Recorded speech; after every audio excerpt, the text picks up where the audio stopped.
Good morning, everyone. I'm Kathy Mertens, the president of AAACN, and on behalf of AAACN, I would really like to welcome you and thank you for coming today to our summit.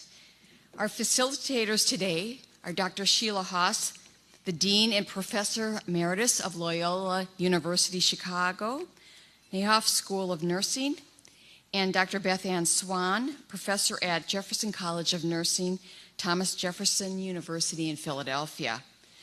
Both have really been instrumental in the vision for this AAACN Care Coordination and Transition Management initiatives, and they are editors of our CCTM core curriculum. And I really want to thank both of them for facilitating the summit for us. And I'll now turn it over to them.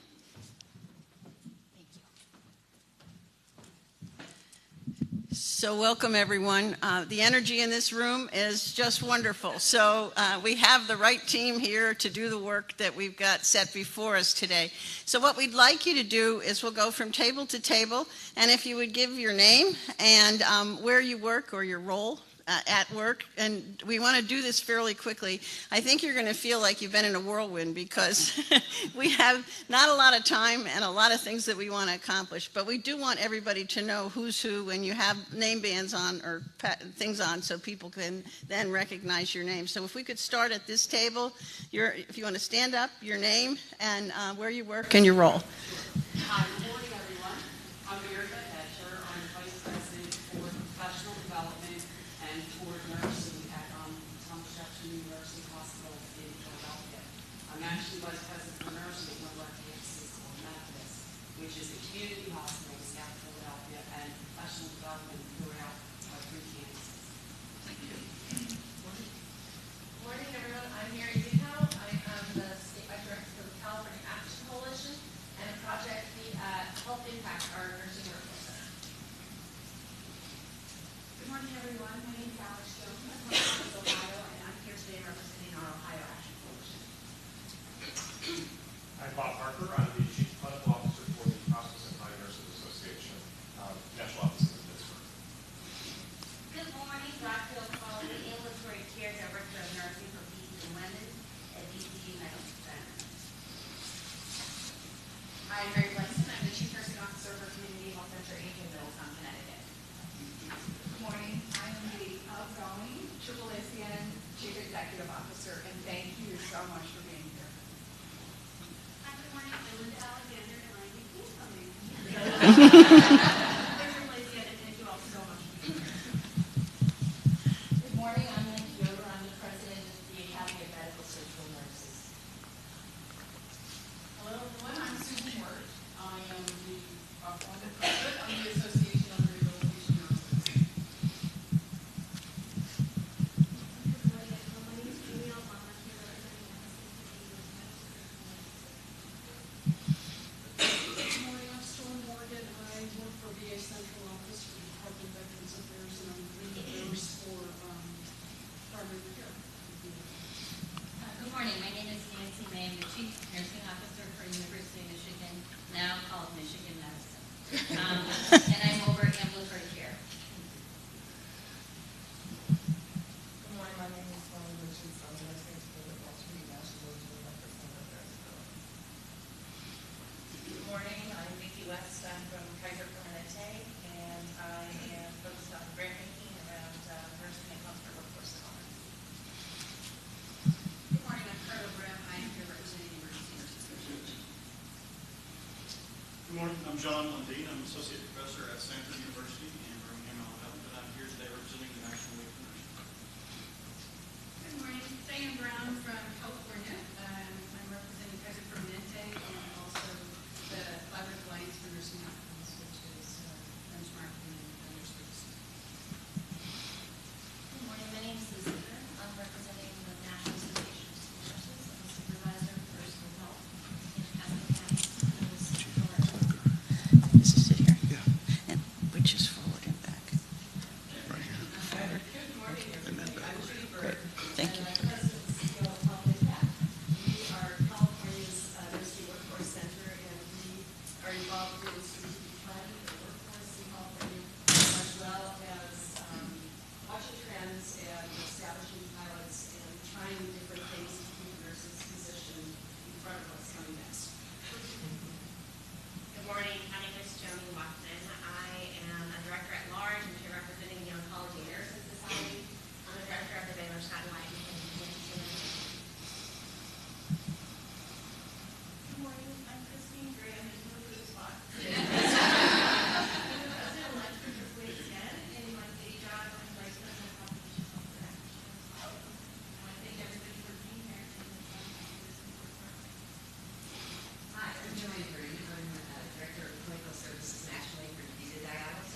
dedicated 50% of my time with our patient pathways case management program. I'm representing AAACN. Good morning. I'm Deb Zimmerman. I'm the Chief Nursing Officer at Virginia Commonwealth University Health System in Richmond, Virginia, and I'm also a member of the AAACN board. I'm very honored.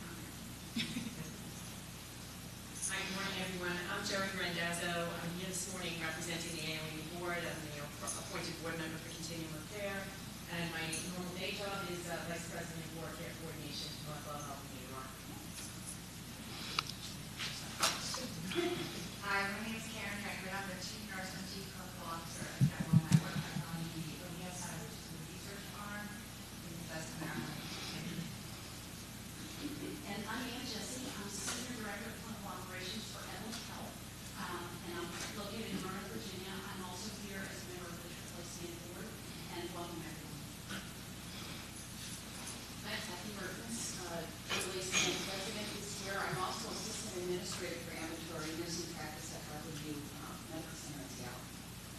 Good morning, everyone. I'm Tracy Hayes, and I am the Director of Clinical Services at Good morning.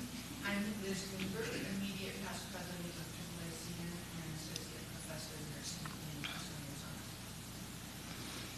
Chris Kelman, the Director of Nurse Care Coordination and Population Health at Advocate Aurora, which is in Wisconsin and Illinois. Good morning, I'm Betty Jordan. I'm from the University of South Florida, Associate Dean for Undergraduate Nursing. And Robin Golden, I'm at Rush University Medical Center, as associate vice president of population health and aging.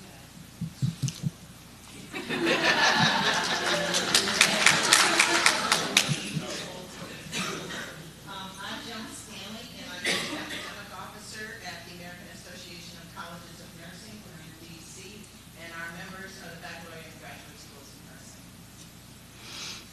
Good morning, everyone. My name is Deb Johnson. I'm a nurse executive for Connected Care Practice at Mayo Clinic, and I'm an outgoing board member now as president for AAACN.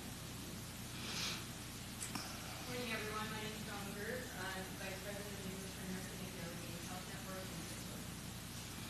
I'm Jane Willingham, Vice President of Nursing Programs at Vizient, which is a performance improvement. Rosemary Marmion, I serve as the Education Director for AAACN, and I work in the National Office in New Jersey. Good morning, Pat Polanski from your nation's capital, DC, and home of the Caps might be the maybe the Stanley Cup champion. That has nothing to do with this at all. From the Future of Nursing campaign, CCNA, Senator Champions. Well, welcome all of you. We certainly have a very, very enthusiastic and skilled group here with us today, and we're looking forward to your input. So I'm going to give you a bit of information about the summit. And so the purpose of the summit is to convene experts, which we now know we have in this room, and get to a collaborative agenda designed to facilitate adoption of the RN care coordination and transition management role across the care continuum. This has been around pretty much since it's been around informally prior to the first edition of the CCTM core, but the CCN core actually jump-started it. But we've been moving relatively slowly, given the opportunities for being a part of education and research and clinical practice and policy. So the vision is to create a common platform here to facilitate adoption of RNCCT Emeral as essential to addressing acute and chronic care needs, enhancing quality and safety, and decreasing costs. Just a little bit of history, the CCTM core we started in 2012, and we were thinking it was going to be care coordination for ambulatory care nurses. And as we got about halfway through the book, we thought, this isn't just ambulatory care nursing, this is nursing across the continuum. So then we had to go back and change all of the references to ambulatory care and make it obvious that it really can be done anywhere that there is a registered nurse. But the one piece that is still defying the imagination is many people assume that nurses automatically do care coordination and transition management. And once you look at the core curriculum, you can see it's evidence-based and it is very sophisticated. So it does require education and practice experiences to really do a good job of care coordination and transition management. So we want to then also develop a plan to embed RNCCT Emeral in healthcare policy and payment reform. We know from all of you responded to our pre-survey. Matter of fact, you are so good that we had an 80% response rate on. That's phenomenal. So we're going to do a briefing on the highlights of the results of that. Then the third thing is we want to integrate the RNCCTM competencies into academic and ongoing education across all care settings. And the way that we've done the core curriculum, the first edition and the way we're doing this edition, it is laid out there. It's just a matter of getting buy-in and putting it into practice. So the objectives: convene a working meeting to identify strategies to increase understanding of the sophistication of the practice of care coordination and transition management, and increase CCTM adoption by healthcare organizations and nursing education facilities. And we're providing a forum for individuals and organizations to share successful outcomes, because one of the big things we've been hearing from segments are they want to know who's done it, how's it going. So we have 4 briefings for you to try and bring you up to date. Again, very brief. This is not a research conference, but we want to give you the high-level understanding of what's been done with it to date. And then develop actionable recommendations related to integrating care coordination in education, practice, policy, and research. Some of the assumptions that underlie the RNCCT role is that it is distinct and it is specialized practice. And I know in talking and presenting to audiences, and Beth Ann has experienced this, and I'm sure you have too, the underlying assumption that nurses can just do it. If they want to coordinate care, they can just do it. They don't need to be educated to do it. But until you really look at what's the background for this and what kind of preparation it really takes to do a good evidence-based approach to care coordination, then people start to think about, yes, we need an educational program for it. The other thing that we've spent a lot of time trying to deal with is helping people understand that this was developed through a translational research project, and that we searched all of the interdisciplinary literature for it, and that the role competencies are evidence-based. And so there is such a push now to take evidence into practice, even though it takes 17 years on average to get it into practice. The issue is to let people know that we are working from evidence. And I will tell you that between the first edition in 2014 and this edition, 2014 there were 250 reference sources for care coordination and transition management, the dimensions. Now there are more than 600. And that did not include all of the special references for testing and tools that have been used in care coordination. And then the other thing that is unique about what we're doing is we've used the methodology from CUSIN so that we really outline knowledge, skills, and attitudes that are necessary to do care coordination. Every dimension has a CUSIN table that outlines it for the learner and outlines it for persons that are working with care coordination. And then the RNCCT Emeral is core to improving quality care and safety for individuals, supporting quality especially with chronically ill populations. And when you look at putting something new in place, you always want to see where's the best bang for your buck, and really investing in care coordination with the chronically ill, multi-complex diseases that the chronically ill have, then you can really begin to see where the payoffs are. And then the improved outcomes and managing the costs of care. And one of the things that care coordination has really pulled into play is social determinants. When we first started this, there was next to nothing about social determinants in the literature, especially the nursing literature, and there was next to nothing in 2012 and up to 2014 on population health management. Now there is more. But the actual ways of doing population health management have still not developed to the point where everybody is comfortable with them. And managing social determinants is another whole ball of wax, as you probably all know. So we did a survey monkey. 35 were returned of the 43 sent, 80% response rate. And we were elated to find that 76% of you are familiar with the core curriculum, 71% familiar with CUSIN, and 69% had experience with implementing the core role. The CUSIN thing is very interesting because when I present very often, there's in an audience, very few people know CUSIN. It's only been in the educational arena, maybe 10 to 15, Joan knows when it was introduced, but it's probably 15 years that it's been around. And so consequently, many older, not older, many, we don't talk older. Many more experienced nurses may not have heard of CUSIN, but this group has, which is wonderful. And then successes with implementing the RNCCT increased patient activation measures, the PAM measures, improved metrics for chronic disease, improved, increased patient satisfaction, and decreased emergency department and hospital utilization and metrics. Now you can see from this, these are all easy to garner outcomes. Where we are going now, and you're going to hear a couple of presentations on that, are much more sophisticated outcome measures that really look at the essence of care coordination. So the challenges with implementing the RN role, and this comes again, these are briefings from the attendee survey. First of all, challenges with identifying high-risk patients for care management. And the problem there is the risk stratification tools. Many of them do not include the social determinants, and so you don't get an accurate picture of what you're up against with these populations. Ethical dilemmas with referrals, and that really kind of was interesting. I don't want to go into it further, but if anybody wants to talk about it, I'm happy to. Requirements for outcomes. Who requires what? So there's a lot of differences with the payers and a lot of differences with insurance companies, et cetera. And the biggie is the electronic health record programming.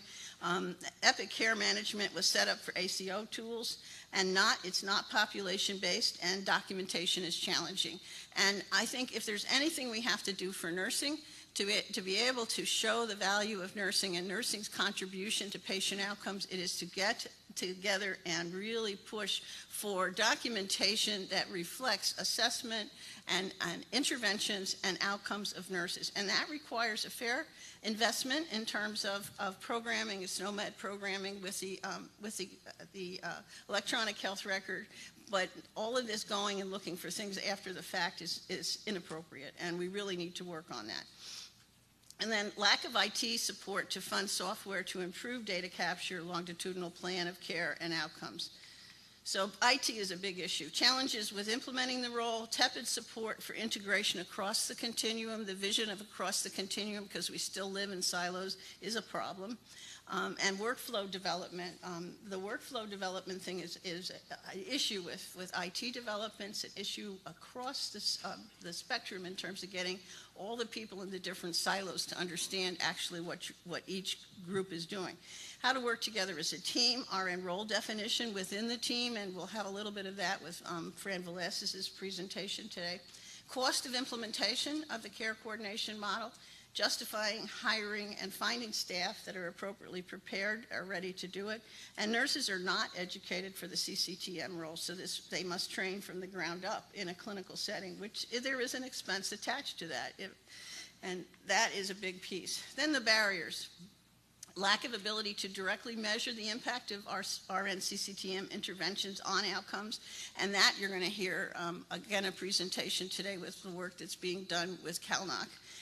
Justifying sufficient RN staffing, we are just beginning to deal with this, and you can't use the old models for this because the reality is that people are working in interprofessional teams, so figuring out how many nurses, how many physicians, how many support staff, how many pharmacists, how many, we'll have, where is Nancy May? How many social workers?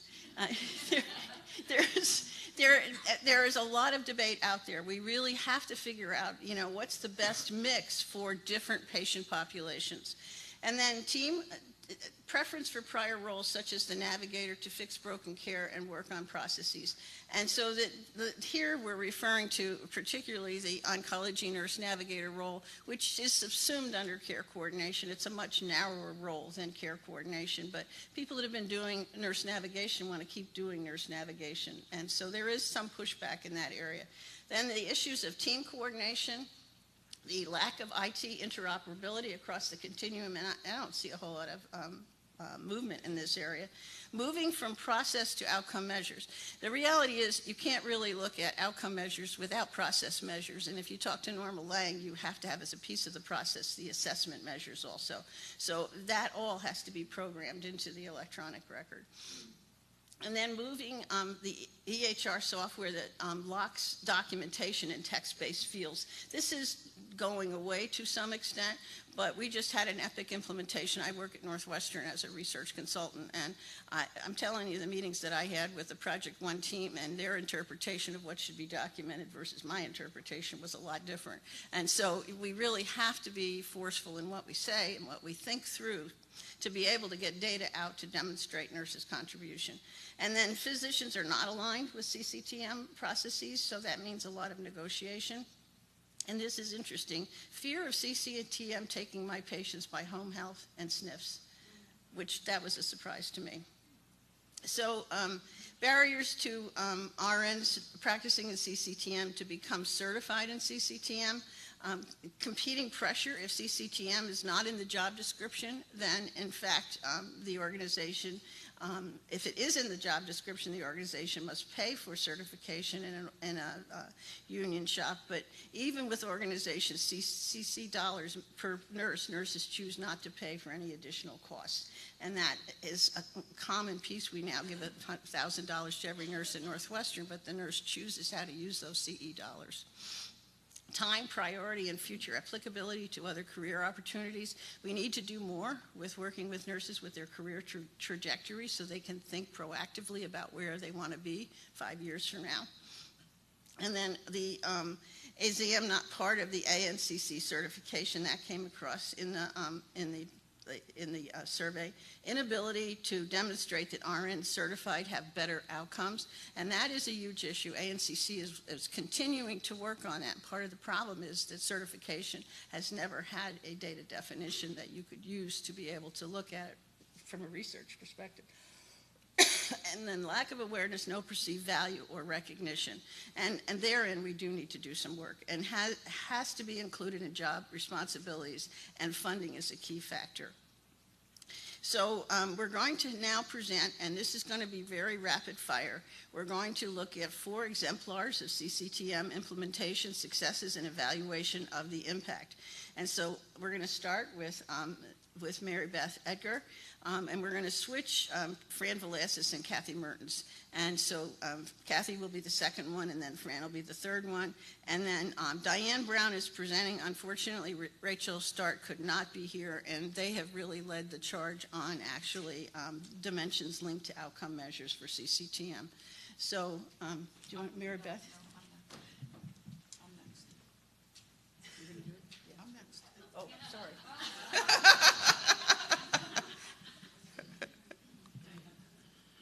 All right, so I'm here to explain, well, the presentations will be this morning, and then we'll kick off our afternoon before lunch with our first breakout group.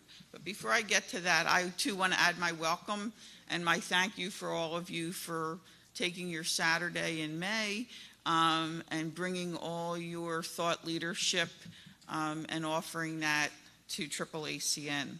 So we'll have presentations this morning, and then this afternoon we'll have 3 breakout groups. And really, I'm not going to repeat what's on the slide. We heard what the purpose is, the purpose of the conference, and the purpose of what our breakout sessions will be. But this is the detail part. So participants will be in 5 groups, and the groups will have a charge for each session. So in your folder, there is a grid, and it lets you know where you are for group 1, where you are for group 2, where you are for group 3. And don't be lulled into your first group, because the groups change for the second breakout and they change for the third breakout.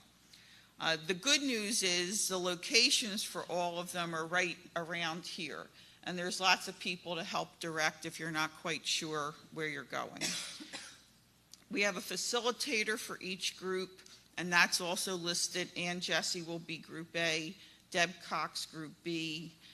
It'll be Diane Brown for Group C, Nancy May for Group D, and Tracy Haynes. So do you just want to stand up and wave so people know, remember? Okay, so there are 5 facilitators. And then I also want to talk about these cards that are in your folder. And if everybody could just go with me and get a pen, and then if you, on the top of your blue card, you could write practice, please. And your pink, if you could write education.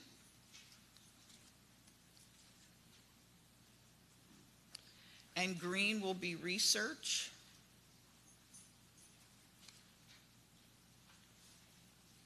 And yellow will be policy. And how we're going to use those cards will become evident this afternoon. And then the last thing I want to mention is, in talking about this Invitational Summit, it became obvious that we would most likely like to publish information about it. And in order for that to happen, we went through an IRB process at Thomas Jefferson University. So, there, if you could just put them on every table. So what Sheila is going to bring around is it was an exempt review. We have approval from Thomas Jefferson University Institutional Review Board, and Sheila is handing out a verbal consent. Because it's exempt, we're offering a verbal consent, but we're required to give every person here a copy of that verbal consent. And I am going to, again, required to briefly go over this consent to say that this is being called the Care Coordination Transition Management Focus Groups, that I'm listed as the investigator, as being a faculty member at Jefferson, that my name is Beth Ann Swan. I'm a professor at the Jefferson College of Nursing, and I'm a volunteer leader for the American Academy of Ambulatory Care Nursing. And really, there's a short summary to help you decide whether you want to participate or not. Your attendance today, we presume you're interested in participating. So the purpose is to convene focus groups, as Sheila said before. You're asked to participate. Each focus group will last about 45 minutes. The focus groups will be digitally recorded, and there'll also be some handwritten notes. Again, the schedule for the day, we expect it shouldn't be more than 2 hours this afternoon. Your participation is entirely voluntary, and responding to the focus group prompts or questions will indicate your consent to participate in the study. And the primary risk of participation is becoming tired. But with the energy in the room, I think we'll probably escalate rather than decrease as the day goes on. The main benefit is sharing your expertise about care coordination and transition management. So what are you being asked to do? You're being asked to take part in a research study because you are ambulatory care and acute care nurse leaders with expertise in care coordination and transition management. Whether you take part or not is completely up to you. If you choose not to take part, that's fine. If you're halfway through and you change your mind, that's fine too. No decision will be held against you, and you can ask any kind of questions you wish before you decide if you want to decide. But during the focus groups, you'll be asked, and other participants will be asked questions about your experience. There'll be audio recorded, as I said, and the audio recordings will later be transcribed. The recordings are mandatory, so you have to agree that you're going to be recorded. If you don't agree, then you may opt to participate in the study. You can, as I said, you can decide not to participate. You can say yes now and change your mind later. And I just want to assure you, and Sheila as well, assure you that any information you provide will remain strictly confidential. Your name will not be identified or associated with any specific responses, and it will not appear in any published materials which result from the research. Efforts will be made to limit the use of the focus group responses to people who, who have a need to review the information, which will be Sheila and I. And I say I cannot promise complete secrecy, but we do assure confidentiality. So if you have any questions, you can feel free to approach me at our break, and I'm happy to answer those. And I just want to make sure that everybody has a copy of the official verbal consent with the IRB stamp. Does anybody need a copy? Okay, well, thanks for that, letting me go on about that. And so really what we're looking for at the end of all this are really actionable recommendation, hence the cards. And we know some people are shy and will want to take everything in and maybe not really want to have a voice. So these are opportunities. We want everyone in the room to use these, but also it's another opportunity for someone who's a little more quiet to have their voice heard in writing. We also want to identify some actionable stakeholders. We talked about the index cards, and then Sheila and I will work to synthesize the recommendations, and there will be post-summit follow-up for all of you. And I don't know that we have a time frame for that, Sheila? No, it's part of the big agenda in the side. If nothing else, we're honest. And so again, we want to say thank you again. And without any, we're ahead of the schedule, which is awesome. And so we're going to move right into our first. The other thing I want to mention is the second breakout group will last an hour. So the second breakout group will last until 12:30 to 1:30. And then the third breakout group will be a half an hour. It's a shorter one. It'll be 1:30 to 2 o'clock. So with that, Mary Beth? Oh, Sheila wants me to ask if there's any questions about the consent. But again, at the break, you can approach me individually if you'd like. Do you know how to put your slides up there?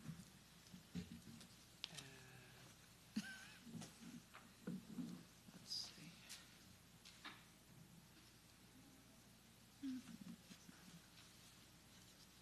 And slideshow. Let's see.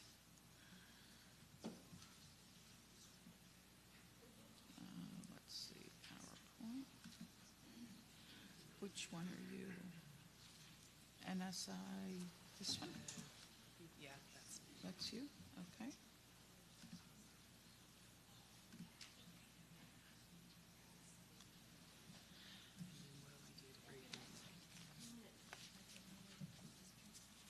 Oh, yes, where are they?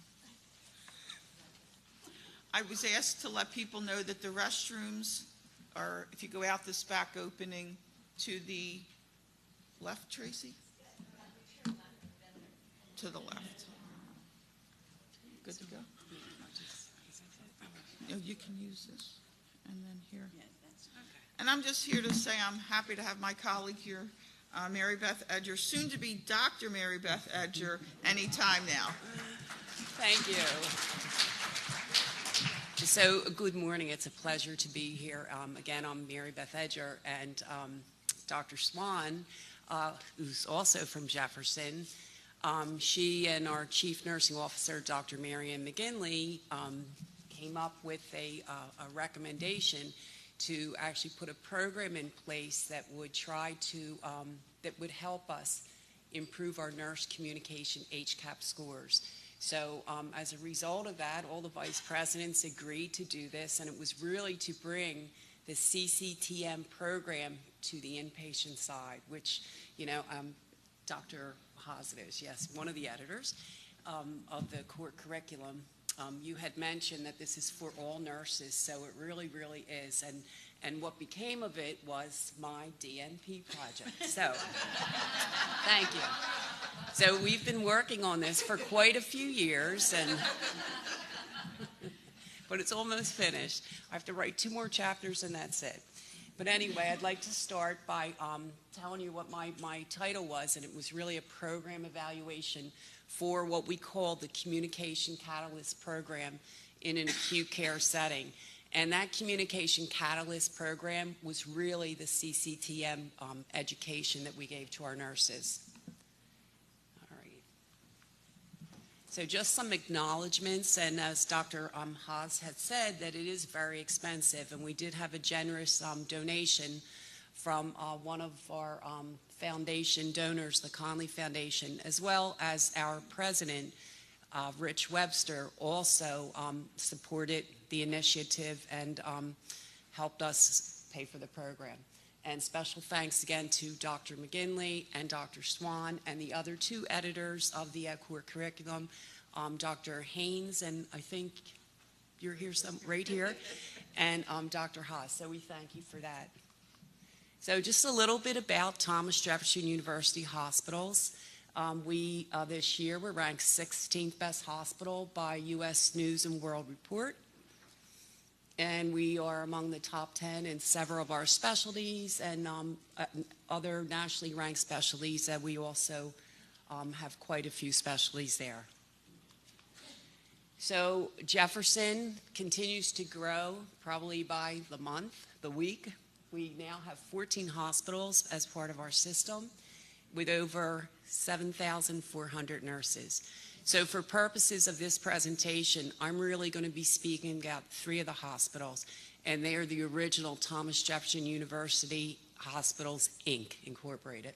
And we're probably talking about those 3 hospitals have about 3,000 nurses.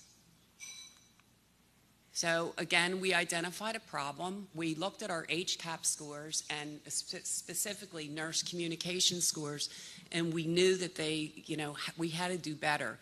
We were doing okay in terms of where we rank and compared to other hospitals, but through the years we went up, and you'll see a slide shortly, but then we kind of became just stagnant and flat. And what happens when you become that way is you begin to leave money on the table because it affects our reimbursement. So we identified that problem, that we need to do something. And that was when Dr. Swan and Dr. McGinley came up with this wonderful idea to bring the CCTM program into the inpatient side. So in looking at it, we thought, you know what?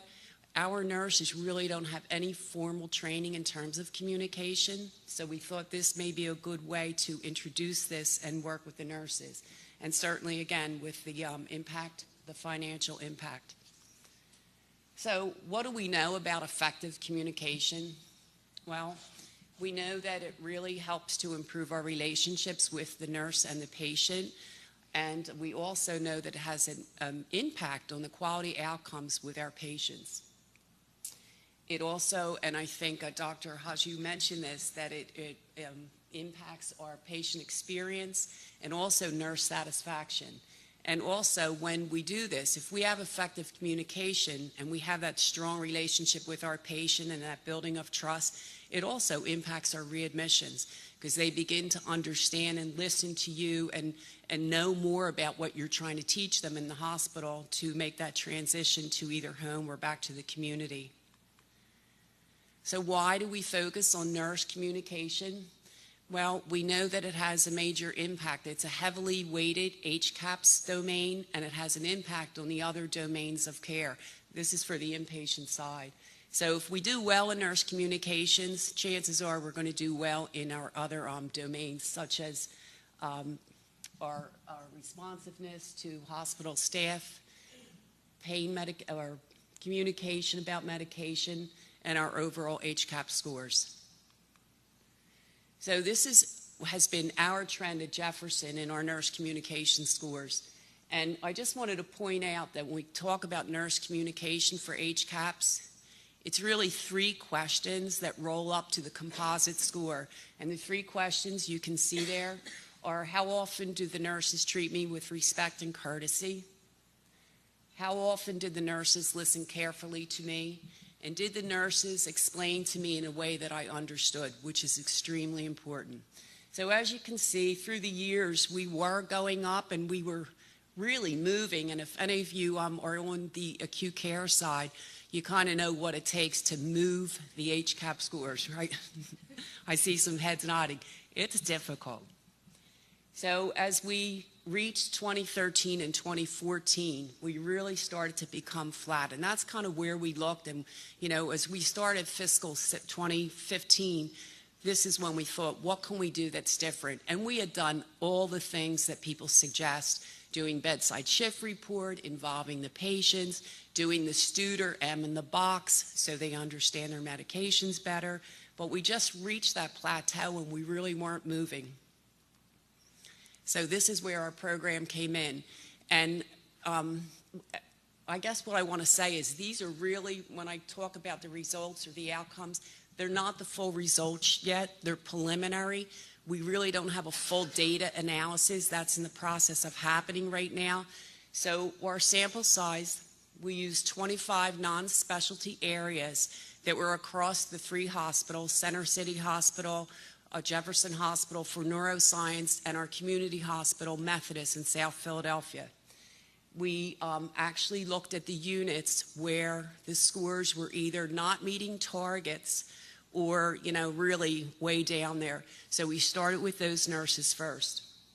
And what we did was we formed cohorts, and we started in April of 2016 with our first cohort. And we went through probably 18 months or so and finished our last cohort this past September, October. And we still have nurses that have been prepping and studying for the certification exam. So our intervention and the people that we counted as completing the program, they had to complete 12 online CCTM modules, which are, you know, followed in the book if any of you have the book. And then they had to complete 12 hours of classroom time. And the classes were taught by our clinical nurse specialists, who first went through the entire program and received certification before they started teaching our nurses. And then part of the program was they had to sit for the certification exam, which I can tell you for the inpatient nurses was quite challenging.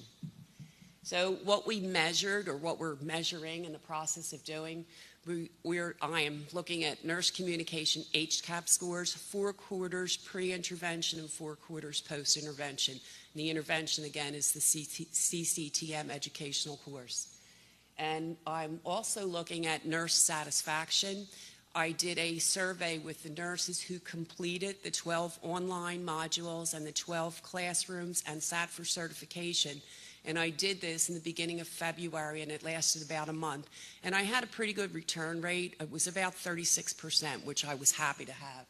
So they did that, and then part of the measurements are also the number of newly certified nurses in CCTM. So this is the Communication Catalyst Program, also known as CCTM. These are the core educational items, and it goes by chapter. And what we did, we started to teach by chapter, and the nurses were having a real difficult time with it. So the clinical nurse specialists got together and they made some recommendations. They came back to the vice presidents and our chief nursing officer, who took those recommendations down back to the donor, and everyone agreed that they could teach differently. So they revised the way they were teaching, and what they did was they began to group chapters together, and they called it domains. So they put like chapters together. For example, they put, I think it's chapter 3 and 9 together, or 3 and 10 together, and they ended up with 6 domains. And the last domain was teaching of chapter 2, and that also involved a prep course to begin to get them ready for the exam. At first, when we first started, we did not have a prep course, but we quickly learned, because of the pass-fail rate, that we needed to do more with the nurses. And the nurses, they gave us feedback And basically what they were saying, many of them, that this is not for us. This is for outpatient nurses. This is for discharge planners. This is for case managers. However, we all know that inpatient nurses, they coordinate care, they do discharge planning, they do all of these things. And we had to convince them that, yes, this is different, this is for you, and we're going to teach you how to do it. So our expected outcomes from the program were certainly to increase our patient satisfaction scores, mainly the nurse communication HCAHPS, improve our nurse certification or nurse satisfaction, and increase the number of certified nurses. So here's our preliminary results, and I'm going to go through these quick because I think I'm running out of time. So for nurse communication HCAHPS scores, out of the 25 total units that we had, 20 of them either met the target, and our target was 82.2. They either met that or they showed a positive trend. We had 4 units whose trend kind of went downward, and then we had 1 unit that basically remained the same. So these are preliminary. The analysis has not been done yet, but we feel that it's going to have an impact.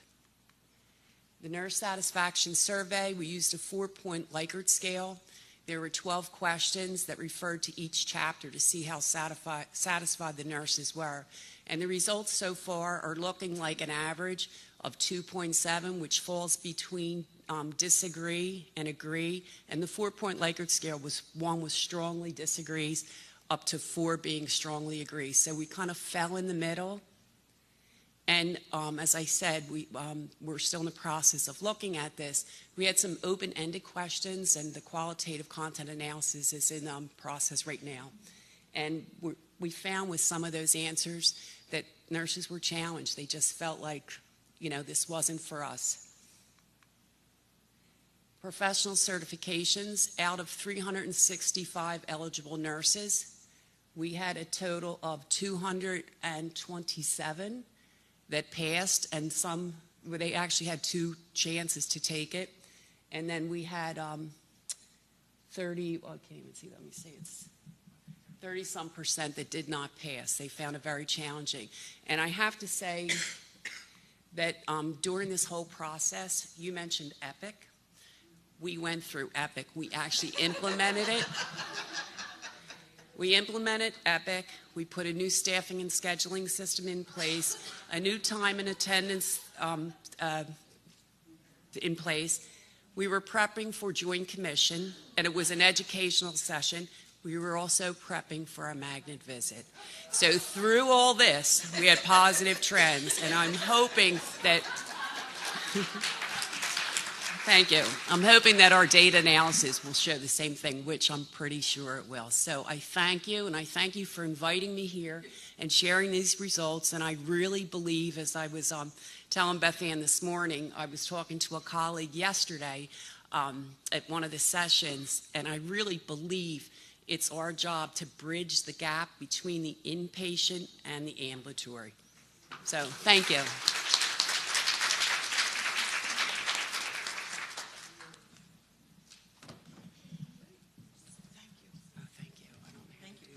Thank you. Awesome. Okay, so our next speaker will be Kathy Mertens.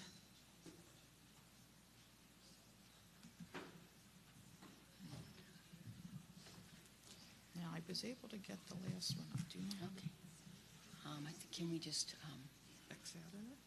I think so, and then Where's just, my mouse?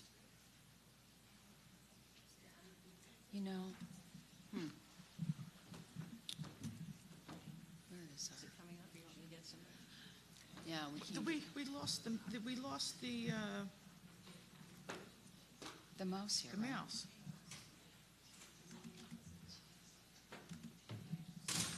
Oh, and this- Are you done?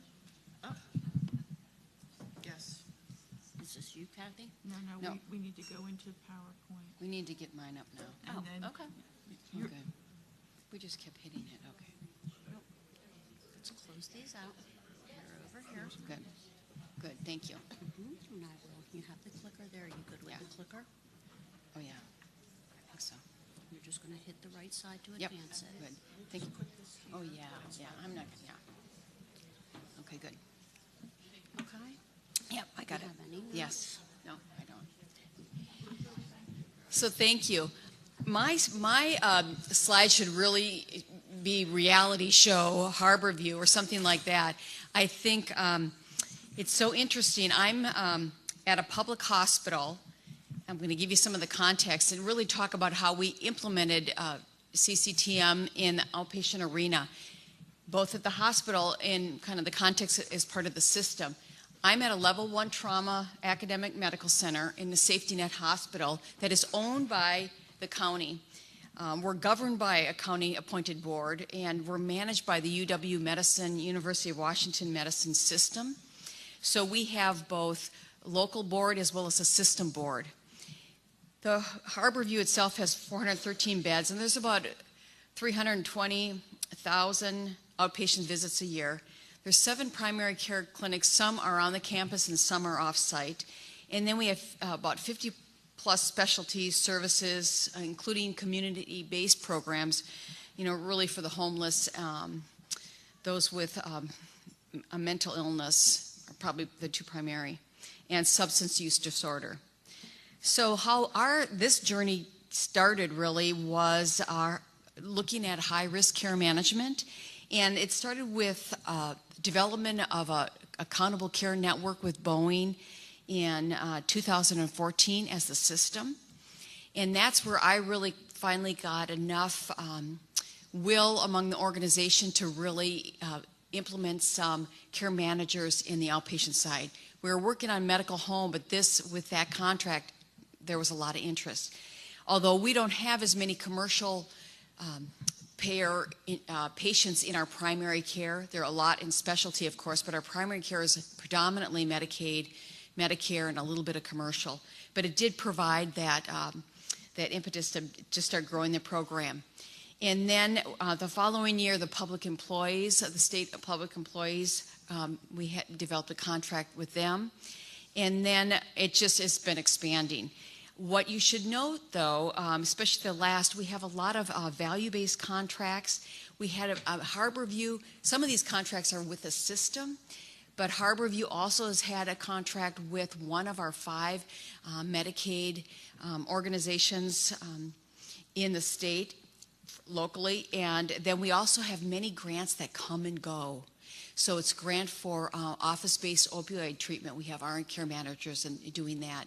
We have health care for the homeless, so a lot of our community-based RN care managers have some grant funding for that. And it creates some of that chaos, that reality chaos, with some of our care management, trying to get everyone kind of aligned has been a really, I would say, really a big challenge. Some of these nurses, since it's been progression, we had some do the CCTM course. A few of them have CCTM certification. Some don't. And we've done mostly, a lot of our training has been around motivational interviewing, not that 1-day session, but really like an 8-week 2 hours every other week, kind of intensive, where they're journaling and talking about their experience. Very small groups, about 10, really to have them learn that. And then we've also done a lot of work that I'll show you some of our results using the patient activation measure. But we also did training around patient activation. So those were probably the 2 really big engagement areas. And then we train people, our state trained people with this Medicaid, following many of the components of our CCTM. And we also did some harm reduction training with our staff, nurses, and others, even those outside of the care managers. So let me tell you a little bit about where the context or where the care managers work. We have multidisciplinary teams in our primary care clinics. We have this office-based opioid treatment RN care managers. We have behavioral health staff integrated in our primary care. We have an additional social work. We have nutrition. We have embedded pharmacists, residents, physicians.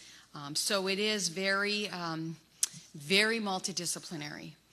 Our care managers are, I say embedded because they do They try to be in their clinic as much as possible, but they do accompany patients to various appointments throughout the medical center. And they have mostly face-to-face visits. What we learned is that with the high-risk population that they care manage, they have a lot less success doing telephonic care management. Really, even in the engagement is much better when they can see a patient during a visit. Even they run over to a specialty to meet a patient, because they are getting, with all our accountable care and all these contracts, we do get lists of patients, and we try to do outreach. Now, with the Medicaid, we were able to, that contract in particular, we were able to negotiate, and we said, we want to start care managing those patients that might already be patients we are seeing. So we had like one leg up. We didn't have to go search for them. They might be coming in occasionally. So that contract, we had a little bit more luck.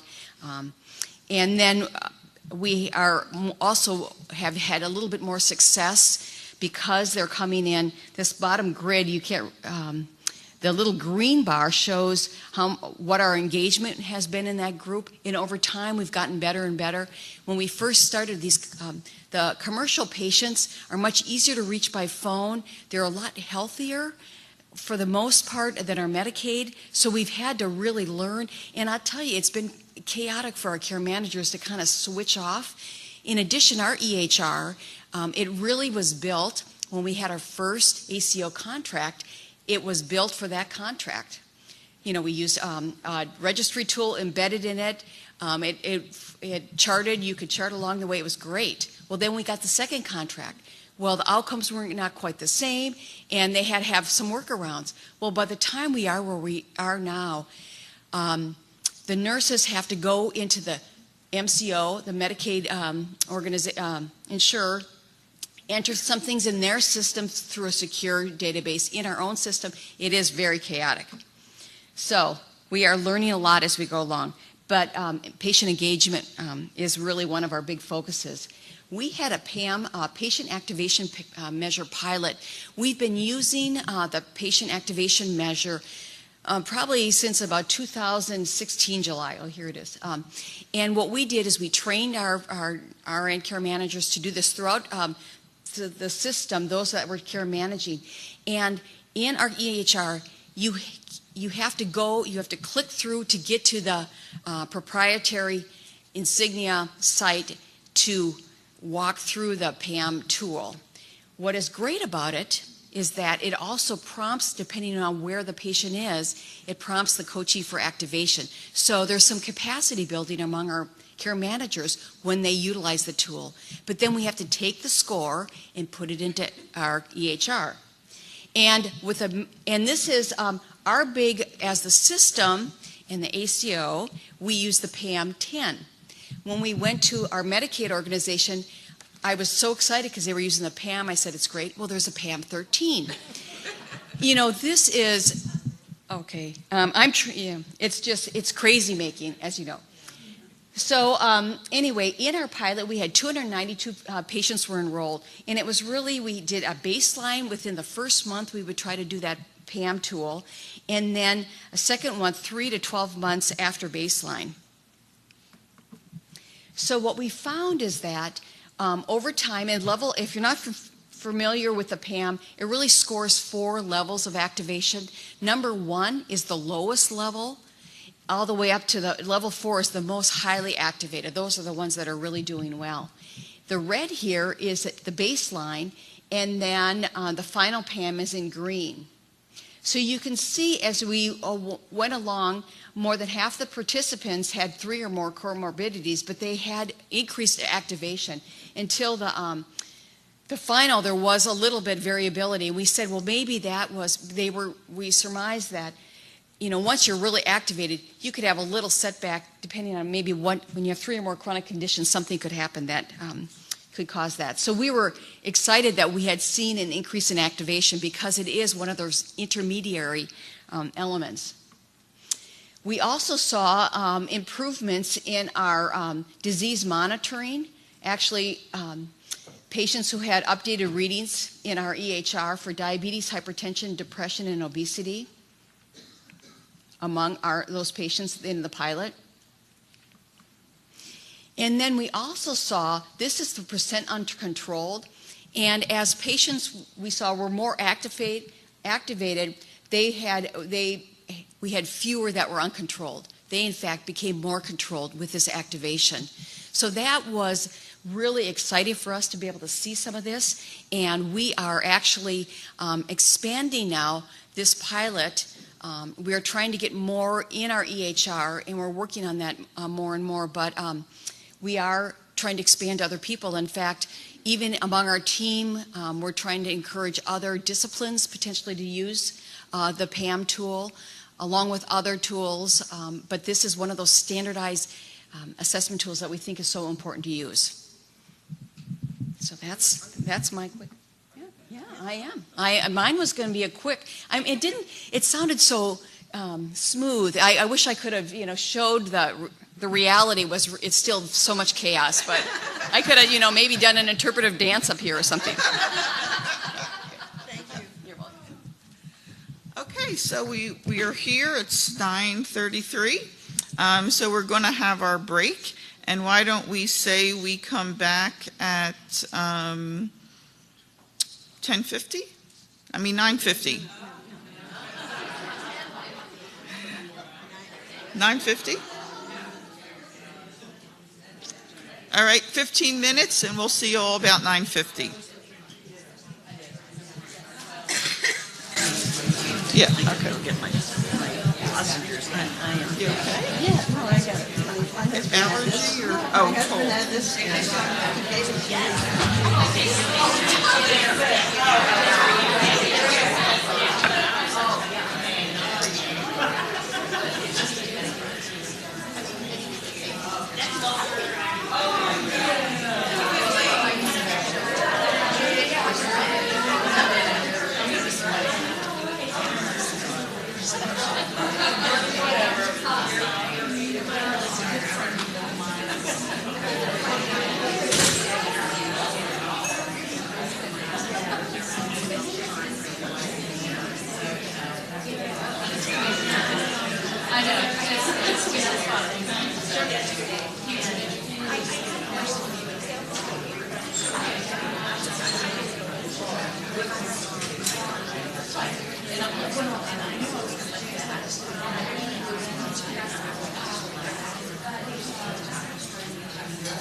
Are they're proprietary? It's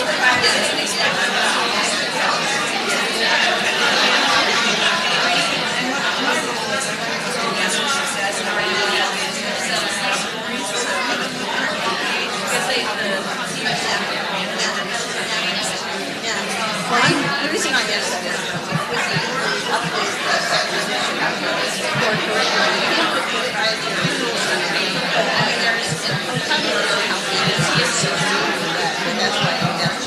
Yeah, so you can look at it as, you know, another job.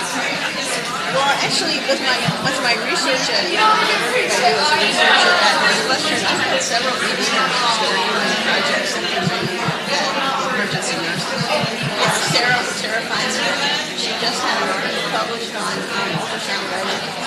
Yes, and she presented that. She's a phenom. I got her in graduate school. Yeah. Okay, thank you so much. Okay. Okay, that's great. Thank you. Okay, folks.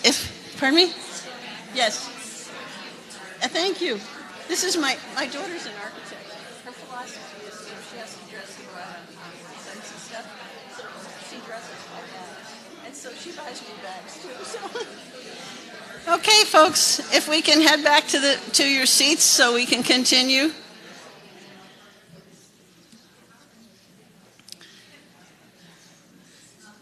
So, Fran.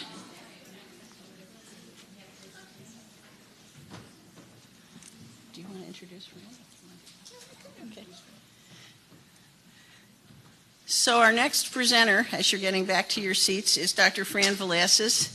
And she's going to talk and focus on interprofessional practice with care coordination and transition management. And as you can see from the picture, her partner in crime, in terms of interprofessional, is his picture is there. And he's been lamenting that he didn't get an invitation to come also. So tell him about it. So, hi, I'm Fran Velasquez. I'm very privileged, I think, to be here today. And Aaron was, in fact, bemoaning the fact that he wasn't invited. We often speak together, and but he does have a message for you, and his message is that you should be including physicians in your conversations, that he needs you and you need him. As a result of this project, we have quite a team of physicians who are very pro care coordination and have lamented, they lament any attempt to erode it. So that's my message. I've done my job. I've also called him at 7 o'clock this morning to send me some PowerPoints, and that is the benefit of teamwork, right? And it's not the first time. We actually had to do it for someone else who was at a meeting and was asked to speak about this, and called us on a Friday night and said, "What can you send me?" Okay, so Aaron and I have been working together for over 10 years, and not on this particular work, but on trying to build an interprofessional house at Loyola. So we also, in addition to the other things we do, we co-direct an Institute for Interprofessional Practice and Education. So my work is all in the backdrop of that model. This is where our project took place. This is one of the campuses of Loyola. We have 4 or 5, and 3 in the Chicagoland area. And that little map just shows you the 2 main highways that go into Chicago. If you've been to Chicago, you've been on one of these highways. And we are kind of right in the middle of those, but about 15 miles outside of the city in a little town called Maywood, which is where the health science campus is. And it's a underserved community, diverse, underserved, and the work that we did on care coordination took place in a family medicine clinic, which is now one of 3, all under the jurisdiction of the same physician group and nursing group. And I'm going to talk to you about a grant project that we did. We had tried for at least 2 other times before this grant came through to get a grant to improve, to bring the nurse's role to the top of their practice in primary care. And we were not successful, but we were successful with this HRSA grant, and it's referred to lovingly as the iCare Path grant. I don't even remember what that means, what iCare.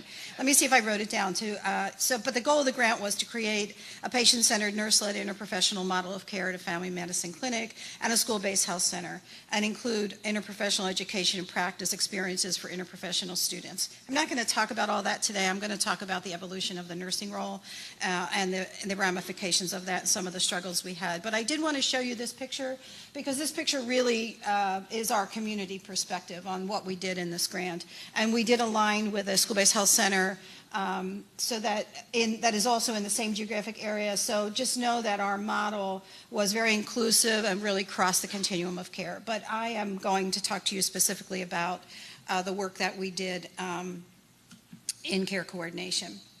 The Nexus, by the way, stands for the overlap between practice and education, and that's a very common word in interprofessional practice, and that really is where we work. That's where we live, trying to change not just education, but also to change practice, because we know that we can talk all, you've taught probably, or you were a student once, you can say whatever you want in the classroom, but really where the impact is what they say in practice. So if we don't change practice to reflect teamwork, it's not going to happen. So we work in that space between the two organizations. These are our outcomes, and I like to start with these because then you're going to want to know, how did we do this? Now, we were a relatively small project. When we started, we were 1 clinic, and we were able, over the course of 2 years, and we did a major clinic redesign to get to this point.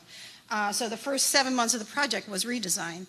We were able to show these kind of outcomes with considerable decrease in hemoglobin A1C and also we weren't monitoring hypertension in particular, but we also showed a decrease in hypertension as well, in blood pressure. So that probably doesn't surprise you, but oftentimes when we show this PowerPoint to people who are unfamiliar with care coordination, they are blown away by this. Hopefully you're showing some of these same kind of outcomes, because for me in the world I live in, this is what we have to show, right? This is where the rubber meets the road. So how did we do this?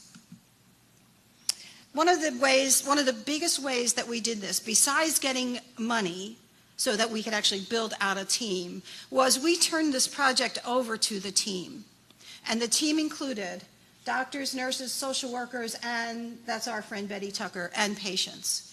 I want you to know that this project was, the first principle of this project was to empower the staff and the team that worked on it. We literally got a $1.5 million grant, walked over to the clinic and said, here's the money. What are we going to do with it? So our first barrier was like to really convince them that we meant we, because they kept saying, the clinic staff kept saying, well, like we knew the answer, right? Well, what do you want us to do? So first we had to get through that, and we built a lot of faith and trust, and with them we had great administrative support in the clinic, physicians and administrators, and some strong nursing people too. And we worked with them, as I said, for 7 months, where we sat down and we had a vision. They had a vision for what this care model should look like, and we worked out the details. We started with role definition. We did workflows. We looked at the patient population. We decided on a patient. The care coordinators worked with a lot of different kinds of care problems, of course, patient problems, but we focused on diabetes for measurement. So we had to do, and I know I heard somebody last night, and I've heard you here talking about like how do we bracket the patients. We invented that. I mean, we looked at our specific patient population. We studied that. We also were blessed with a group of staff who really knew this patient population well. The first time I met with the physicians in our interprofessional group, I said, can you give me the names of 5 people that should have care coordination? And they were like, well, sure, we can do that. So, as we talk conceptually and in other ways, looking at outcomes around that bracketing, if you know me at all, you'll know I always go back to the team and I always say, tell me who, and they tell me. The other thing, my other big message from this is that nurses are really smart. So I have no concerns about turning this project over to the staff. I knew that given resources, they could figure this out, and that's what happened. So they took the lead. We had the group was called the CC3 because there were 3 care coordinators, and they met on a regular basis. We met as a leadership team for the grant, but they kept the work going, and we created together the steps that had to be done, and that first 7 months where we talked about who's the patient population, what are our outcomes going to be, how are we going to figure out the brackets, how are we going to start engaging the patient. That was all done through them with a lot of background support. So as the faculty side of this was training, and we can talk about that at another time, but I want you to know this was really in the hands of the people who were doing it, and I think that's why it was successful. So when we talk about this model, it's their model. And we're always very careful when we talk about it to remind people that we did not invent this. We had this grand idea, and we were able to get resources for it. Let me tell you what we do with the resources. The resources allowed us to fill out the team. Now, you are in the real world. You know that this happens, but this is a busy family medicine clinic that did not have a social worker, did not have a dietitian. Which is appalling. I mean, how do you work with people with chronic illnesses without a social worker and lower socioeconomic folks to boot? So that's what we brought with our money. We bought a social worker and a dietitian, and we added them to the team. I hear some, all right, yeah, she's got it, girl. It was shocking what they could do. But the other thing that we brought to the team was this community piece, too. We reminded people in the clinic that they weren't just like in this little building, that there was this outreach. So that picture I showed you sort of became part of the philosophy, too. And you know what? They wanted to do that. Many of the nurses that I talked to, they were volunteering. They were volunteering at the schools. They were doing health fairs. It was really interesting that we were able to tap into what they later began saying to me was what they were educated to do, which is like the highest compliment I think anybody can ever hear from when you do this kind of work. So lest I go totally on how much I love this project, let me talk to you a little bit about where the challenges and the solutions were. And I can't go through all of these today, but just so you know that this was sort of the big areas that we plotted out when we were working on this. So we knew that the first area, which was critical and continued to be critical throughout the grant, we call priming the pump, and it was actually building the partners for the grant submission and getting them to work together.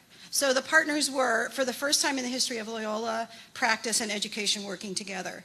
If I had known that, I probably wouldn't have written this grant. I didn't realize until after I got the grant that, and all the lawyers started coming to me and saying, we've never done this before. So that's a big issue. And I think underlies a lot of our problems with care coordination and these models is that maybe you're not working with university and practice, but you're working in practice with schools of nursing most probably, and that's challenging. Then the next piece of it was really calibrating the organizational structure and the culture for implementation, and that's a lot of what we did in the first 7 months. Calibrating the clinical structure and the culture for empowerment, getting through that disbelief of saying to people, no, this is really yours, this is really about what you want to do and how you want to do it. And then the information systems, and we called it organizational fog because that's what it is, right? It's both from the standpoint of not knowing what the outcomes are, or if you know what they are, how do you get them? So I am credited with, the real genius that I brought to this project was that I was smart enough to bring on the grant, a senior clinical epic analyst who happens to be a nurse, who was actually educated at our school. So we knew what she knew, and she's very good at what she does. And what we found out was that she knew more about Epic than Epic did.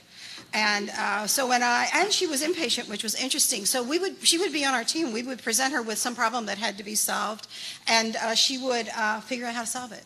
So very early on, we were talking about encounters, not visits, and she was creating screens for us to document, all with that intention of how are we going to pull this data out at the end. And then outcomes, I'll just show you some other kinds of outcomes that we looked at. Okay, just quickly, I'm not going to spend time on the interprofessional education practice problem. I want to tell you how we really did this. So I told you the first step was we brought everyone together. The model for the work became this model here, where, as you can see, there's the team in the middle. We had monthly staff meetings, we had monthly care coordination team meetings, and then we had monthly grant meetings. But the work was always being done on a daily basis within the clinic. This was just sort of the report out kind of way. The working groups, the small working groups were actually meeting twice a month. I want to show you these pictures just because it reminds me to talk to you about the kind of training, just briefly, the kind of training that went on behind this grant in terms of the interprofessional work and training that we had to do. Took a variety of forms, including simulation and actual training in skills development and that kind of stuff. That's a subject for another conversation. I want you to know what this model just really looked like. We had, for our patient population, 3 care coordinators. They looked at the patient population. They were, at the end, probably following about 100 patients each, focusing on the diabetic patients I told you, and developing a care program for diabetic patients that included the social worker and the dietitian, okay? But in addition to that, the whole clinic was broken down into teams, and the nurse care coordinator was the leader of the team. So this was a nurse-led interprofessional model. They met on a monthly basis, a required meeting that the whole team got together, and there was work done on trying to prioritize which patients would get discussed at those meetings. They developed they developed an algorithm for doing that. And that process, so there was a monthly meeting. Let me just, we used huddles. They used a monthly meeting that was interprofessional, and a lot of interspersed conversation went on, of course, in the meantime. The care coordinators were contacting patients by phone. They were contacting patients any way they could. They did occasionally see them in person also, but the main link between the clinic and the patient was the care coordinator, and we also then eventually built in the link to the hospital. The model was so embedded at the end that the physicians would come in special. Now this will knock you off your chair. They will come in special for the team meeting. And they would come in and say, where, you'd hear them say things like, where is everybody? I came in because of this meeting. Where is everybody today? And the team was there. They eventually did move it to a virtual conversation. So it was a very strong model. And I showed you a picture of Betty. We have an interview, which we didn't have time to show you today, of Betty talking about her before and after with this clinic, which is quite compelling. And she says, thank you to all of us, all of you I include, because of the work that you're doing as well. And she talks about the difference between what it was like before and the beauty of what occurred, where she had people actually helping her with her multiple problems and living her life and signing out her, helping her get her meds and helping her with her finances, et cetera, and so forth. None of that would have happened. She had been in this clinic for a long time. None of that would have happened without this model working. There was no break in the care that was delivered, and that's the message that we got for patients over and over again. So you saw what we have, those beginning statistics on the population metrics. The staff and patient response, the staff and provider response to this was remarkable. They were more satisfied with their work. Nurses saying, this is what I was educated to do. They're branching out into the community to do health promotion events. The patient response and also the health system response. So just so that you know with grants always function as demonstration projects. So you want to know what happened after this. Well, I was originally disappointed because I very much valued having the care coordinator embedded on site. That was a big value of ours. That relationships piece is so important.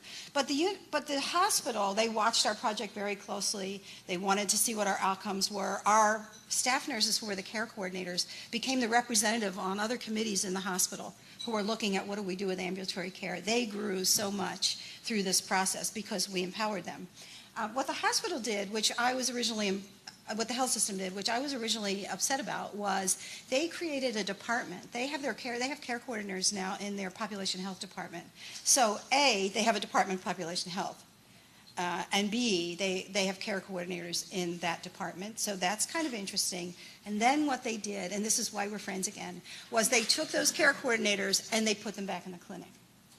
So it took me a while to see the benefit of that because, like everything else, we get our own way. The relationship's so important. But I think they eventually saw that too and put the care coordinators back. So that's what we have now. So we do have a sustainability model, and my learning there was it's not always going to be the way you think it should be.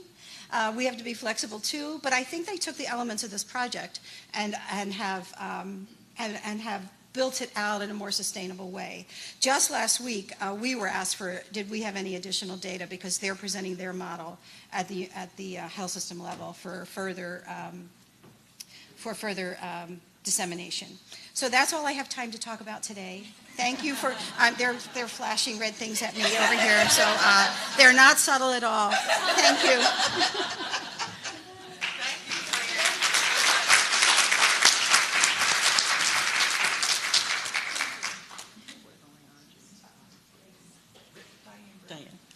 Okay, we have our last presentation, Diane Brown, and we actually gave her a half hour, so the rest of the speakers are not going to be happy with us, but we wanted you really to see some of the work that they're doing because it really is impressive. All right, let's see if I can find my slide deck here.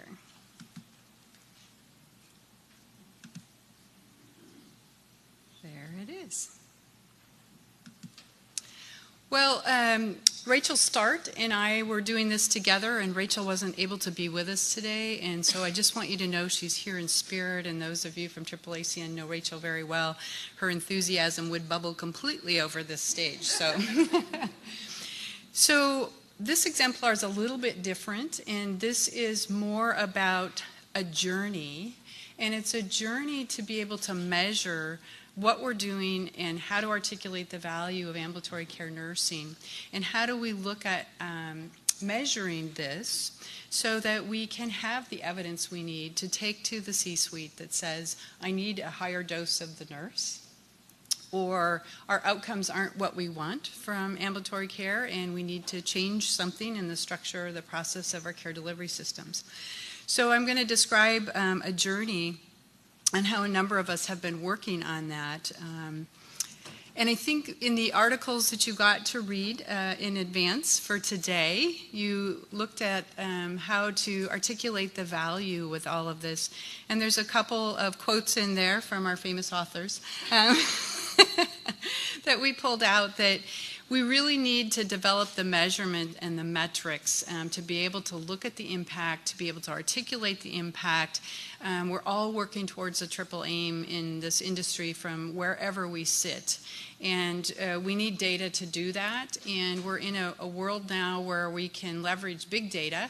We can have machine learning. We can use artificial intelligence. We can see things that we've never been able to see before. And we have to be able to be on that journey and go along with it. But we have to have reliable measures for both process and outcomes. And it's a journey on being able to measure the outcomes and be able to tease the outcomes out. And you've heard some outcomes today from some of the exemplars that are fabulous and helping us on that journey. Part of the challenge is when you look at the role of nurses, how do we measure this? And when we're talking about interdisciplinary teams, how do we tease out? And I think that's a challenge. And you look at everything that nurses are doing in their role, it's phenomenal what we're doing. And an instrumental piece in that interdisciplinary and interprofessional teams, one of the questions I get most about measurement is I don't have enough RNs, and so I don't want to measure how much RN I have in this because I don't have enough. It's like you have to measure that because then we can see you don't have enough compared to others that do. And the dose of the RN is really important in how we measure that. And then the other piece is the RN didn't do that piece of work. They didn't gather that data, so how can I measure that and attribute that to a nurse? And so it's rolling back up to this conceptual framework in the domain of nursing and how does nursing contribute to this whole interprofessional team? It takes a village to take care of the patients that we have now. No matter where you sit or where you are, I think Kathy was talking about the homeless population, and we all have homeless, we all have high Medicaid populations. You hear about states that can't fund their Medicaid population right now, and patients getting letters that they can't live in their nursing home because the state can't pay for it any longer. I mean, what the heck? How do you manage in this environment without nurses really helping to look at that and do that? So it's very complex, and measurement and teasing it apart is really has been a journey. I think strategically how we collaborate across as organizations, and there's many of you representing organizations here today, it really has to be a collaboration, and it takes a village, and it's going to take all of us to do the work. And AAACN began working on nurse-sensitive indicators and how do we do this measurement. And I was part of the work group back in 2013 to work on that.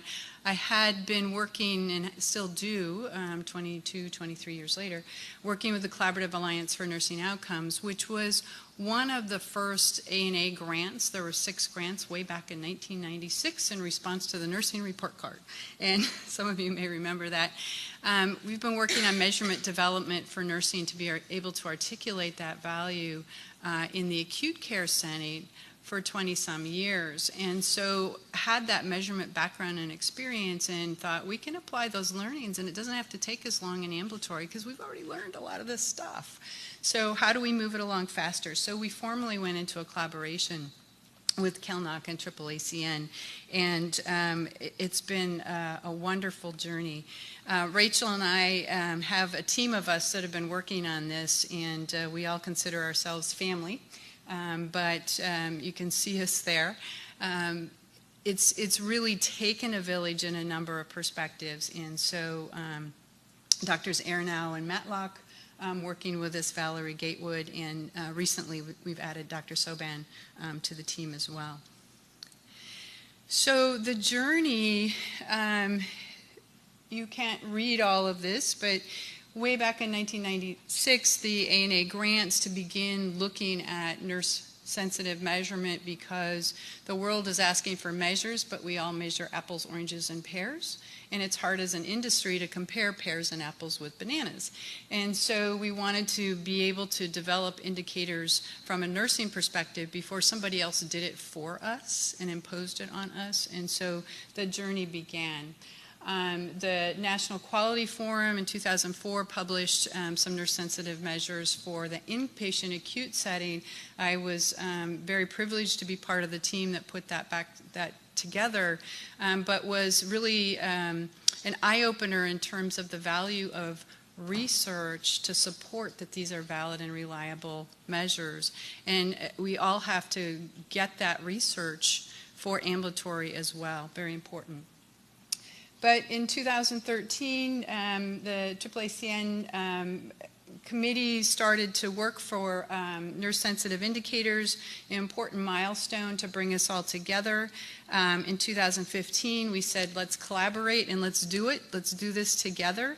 The AAACN should be the leader in owning ambulatory nurse measures, and so how do we do that? And let's partner with our knowledge on measurement development, publishing an industry report that is the state of the science and getting experts to begin to say, this is a really important area, and what's out there already and what's the state of the science with that. And so if you haven't read the industry report, it's available on the website for AAACN. I encourage every one of you to take a peek at that because it's a wonderful compilation of how to measure in ambulatory nurse-sensitive measures and where are we with that and where do we need to go. So that was a huge contribution to the literature and to the industry. At the same time, we began developing nurse-sensitive measures starting with ambulatory surgery centers and procedure centers and had those available in 2016. We went wide open in 2017 and created a number of metrics, and I'll share that in a minute. And then we're at a strategic phase of where do we go in 2018 and beyond with the complex and the complexity of all of this. We started measurement development leveraging endorsed measures. And if your eyes glaze over when we start talking about measurement, I would encourage you to get this free publication, the ABCs of Measurement. It's at qualityforum.org, NQF, qualityforum.org. It's a beautiful publication that really simplifies measurement and helps you understand why we look at the structure, the process, and the outcomes of care delivery. And it helps you really understand why looking at endorsed measures is so important. It helps us understand that we have to look at what's really important and relevant to measure. We can't. We want to make sure we're looking at the right things. They have to be scientifically acceptable, which means they have to have reliability and validity. That if we're measuring it the same way, we're all measuring apples, or we're not measuring apples, oranges, and pears. They have to be usable and relevant, and so they have to be important not only to us as nurses, but also to the industry, to consumers, to our patients, to the payers, a number of folks that need to weigh in on that. And very, very important, they have to be feasible to collect because it can be really nice to have, but if we can't pull that and get that and be able to do that with some ease, we'll never have the resources to do that. So again, the ABCs of Measurement, qualityforum.org for NQF is a fabulous publication, and if you're trying to teach folks in your work environment about measurement, it's a great, great tool. So to measure in ambulatory, we need to get the perspective of experts, and we're trying to get to a tipping point of engagement with people, and so we opted to use technical expert panels as the vehicle to move this work forward. And technical expert panels we've put the call out for anyone who has interest in this to join us on the journey and be able to give voice. Because it's a national effort, we made that very easy by making it available by WebEx. And online surveys and being able to bring people back together in that forum and in that way. Also, it was an effort to mentor some of our younger nurses in the industry. Some of us are getting older. So I wanted to be able to have the staff nurse who's new in her career to participate in a national effort and say, gosh, I can put myself out there and put myself into something that I maybe don't know much about measurement, but I understand what's happening on my unit. And so it's been a great journey for a number of people to be part of the technical expert panels. We've done some invited panels to have leaders across the industry to bring them together to have a more strategic perspective, and then subject matter experts based on the topic that we were dealing with at the time to participate, to give voice on how we define measures. Are they feasible to collect? Would they be able to do it in their particular work environment, and to actually pilot test if they would like to do that to be able to move it forward. So all of this is trying to work towards a tipping point where we can move the mountain a little bit and get enough people engaged and involved to understand about measurement and to get on board and to be asking the questions on, do we have an infrastructure? What are we measuring? How do we know what's going on in our particular departments or units or clinics? So we looked at this in phases, and we wanted to leverage what we've learned in acute care so that we can move this a bit faster. So we started with ambulatory surgery centers and procedure centers because there were endorsed metrics already out there, and so we could adapt them to a ambulatory surgery environment and look at how do we define them so they're nurse sensitive, or refine them a touch. And so we added a number of measures for that. And we also included staffing, being able to look at the dose of the RN in these units and areas, because as you talk to people across the country, there's a concern that I don't have enough RN on my teams. It's a lot of unlicensed personnel, and being able to look at what is that ratio or percentage of licensed and unlicensed, and what is supporting that team or interprofessional team as we look at that. Also trying to understand data, we need to rate-base things, and so trying to understand how do we measure volume, whether it's visits, encounters, procedures, minutes. We had a lovely conversation last night about visits versus encounters, and really trying to work through that. But as we want to be able to benchmark in the industry, we need to understand volumes a little bit, and a very small unit with low volume looks very different than a very busy, high volume area, and so being able to look at that. We also looked at the ability to stratify by types of organizations, because there are hospital-based organizations and systems that have quality departments, risk management departments, education departments, a whole infrastructure to support practice improvement and measurement. And then there's some freestanding folks that don't have any of that, and you're wearing 15 hats as a leader in that particular area. So being able to do some stratification by type of an organization, by age of the population. We've got a very active pediatric cohort. And then looking from a magnet perspective or a journey perspective, looking at what did nurse leaders need in their organizations in order to move some of this forward. The second phase was expansion to primary care and specialty care, and so using the technical expert panel again. And we did a number of measures where they're measure sets. So looking at assessment, did I do an assessment of risk or of that situation? And if it was positive, is there a plan to follow up? What is that plan? Did we have some way of looking at, we're at risk, what are we going to do about it? What's the coordination? What are we doing with that patient? How are we engaging them in some way with the plan of care and the follow-up for that? So we started with pain as a patient-specific measure, and then for population measures, hypertension, community fall risk, BMI, both over and under, and depression screening. And then beginning to look at the demographics of the workforce. What is the education level?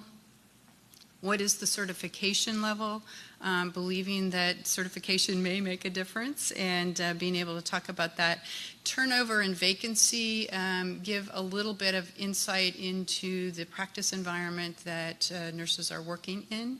Are they voting with their feet? It's not the employer of choice, and there's a high turnover, has an impact on that workforce and the environment. And then we're in phase 3 now with transforming the complex. There's still some low-lying fruit, but it's increasingly complicated as we begin to look and tease apart some of these care coordination, transition management, things like telehealth, patient-centered medical homes, and population-specific care. So we're on the journey and working on all of that. We're very proud, though, of what we've been able to accomplish so far. And so when we look at the service lines, primary care, specialty care, surgery or procedure centers, birthing centers, urgent care, and emergency care, you see little X's going down there in terms of what metrics could be available for measurement in those areas. And that's what we're trying to expand as we go forward, to be able to have more and more options for people to be measuring the same thing, so we can all look at apples and compare how we're doing together as an industry with that. So this is all about strategic work, right? Strategic planning, and we're at the same point with this measurement development on where do we go from here, right? And so we have to be very strategic about that, because it takes a lot of energy and effort to move this forward. And so we asked our technical expert panels, what's most important to you for us to work on next? Where is it that has the highest priority from where you sit, no matter where you sit in the industry? And care coordination and transition management was ranked the highest. Yes, so people really understood that this is where we're making a difference, and this is where we're going to really help achieve the triple aim in our healthcare structure in the United States, and this is where we have the most need. Now, the folks that answered, many of them, 60% were magnet facilities already or on the journey. And what was sort of a light bulb, I think, for us too, was that 65% had the medical home perspective. They were already a medical home, or they were working on the journey, so an additional 14% were on the way to that. And that helped really make sense of this for me, because those folks understand care coordination and transition management, and they understand that they're not working in a silo I'm in acute care, I'm in ambulatory care, I'm in the continuum. It's more of a focus on, we have this patient, and how do we take care of this patient no matter where they sit, and I have accountability no matter where I sit to help that patient be successful in their goals. So I just wanted you to know that we really were interested in this, and it fit nicely with today. But that's really the priority for where we need to go. We did an invited leadership panel, and we had 32 nurse leaders from across the country come together from different organizations and reviewed the results of this survey, this prioritization survey, with them as well. And indeed, they all felt this was absolutely the direction that we needed to go and to work on next. And so we asked what measures should be developed next, and so that we could prioritize where we go next.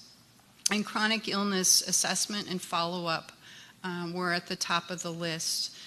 Population-specific assessment, symptom management, right in there with that.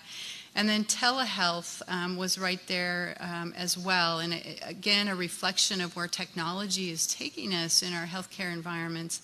And I think of my own work in Kaiser Permanente and working with complex members and what it takes to bring mom in for an appointment in the bricks and mortar location.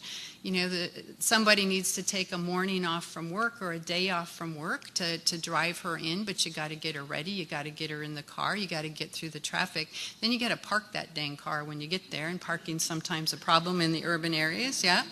Yep, and then you got to get her out of the car, you got to get her up the steps, in the elevator, over to the clinic, sit her in the clinic, and then you got to wait, right? She gets her appointment, now you got to repeat that whole process to get her home for maybe a 15-minute visit that's a follow-up, right?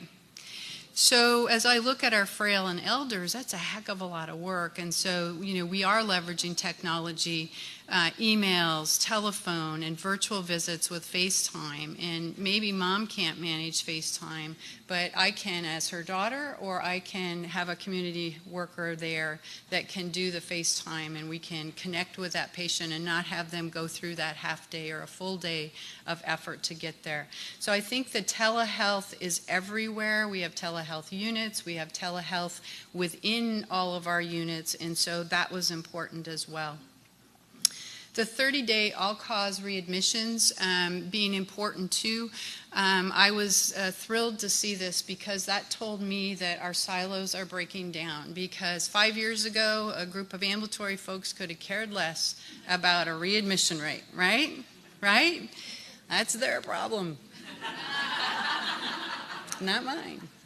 And it's not. It's the patient's problem. It's our problem. And so this, for me, was evidence that as an industry, we've made that shift and transition, which I thought was absolutely phenomenal.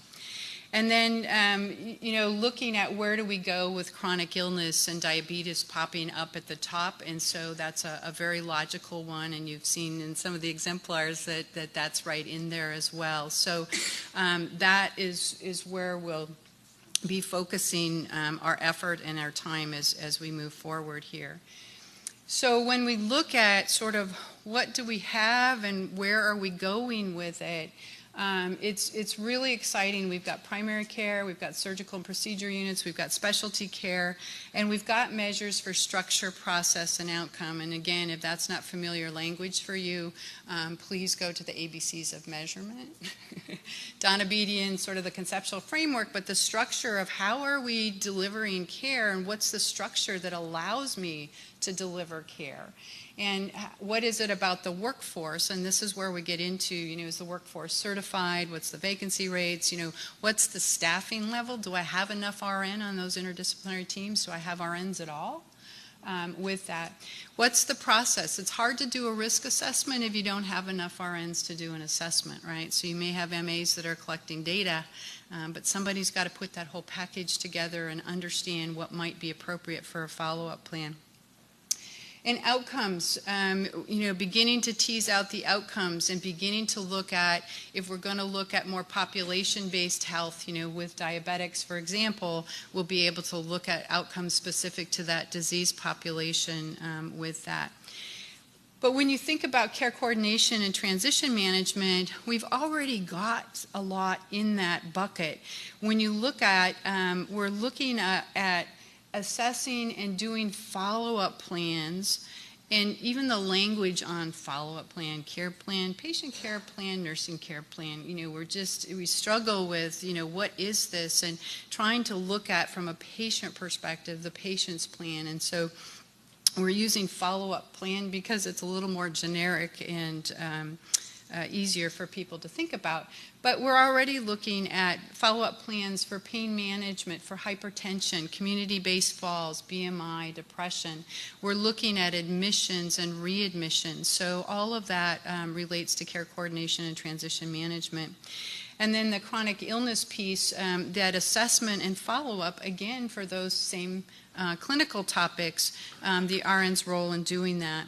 But we have some work to do to really look at the patient-centered medical home as a model, because we want to be able to compare those that are using that model with those that aren't, because we still need to build the evidence on what's working and what's useful. And we know our payers are driving a lot of what we're interested in. But when you look at that model of care and responsibility for patients across the whole continuum, those are the folks that understand that admissions and readmissions matter to all of us. And so how do we define that model in a way that we can look at like units that are in a medical home model? Is it the particular certification that they have? Is it the philosophy? Is it the care delivery structure? So we're working on that. We also have to define a unit type for telehealth. And so what does a telehealth unit look like, and how do we describe that so you know what it is in your organization, I know what it is in my organization, and we can compare those. So it might be appointment and advice centers, it might be advice centers, it might be disease-specific centers. And so being able to describe that so you know it when you see it, and when we all say we have it, that's what we're comparing the same together. So defining those things are difficult when you're looking across organizations, you're looking across states, you're looking across care settings. So also defining telehealth actions. And so we've got the standards, the AAACN standards for telehealth.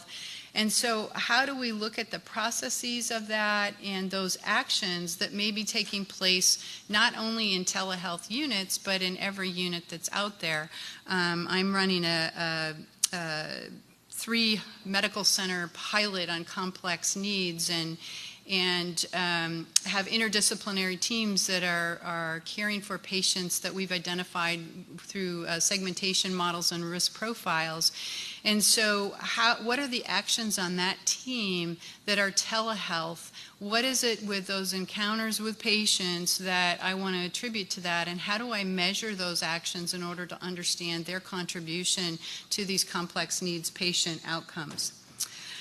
So that's a piece of the work as well, so that we can translate those definitions across for all of you. And then what are those outcomes that are associated with telehealth, right? How do we get the reimbursement models? How do we get the evidence to be able to purchase the technology to do it, to support the teams that are doing that work?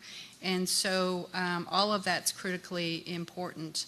And then with the chronic illness, we'll add diabetes, and so we'll look at what we're measuring from a nurse-sensitive perspective with that, so that we can have both process and outcomes measures associated with that particular chronic illness population. So it's a journey. I think we're doing a lot to move it forward. And when you look at the dimensions for CCTM and you look at what is it that we're doing and that we're trying to measure and how does it fit, these things, these measures that I've been talking about fit all of those dimensions as you go across. And so it is perfectly integrated with what we're trying to accomplish here today and what we're trying to accomplish on the measurement journey. So for all of these, we've got process and outcome measures, need more outcome measures that are specific to the process, but that's part of the journey as well. So that's my story, and I'm sticking to it.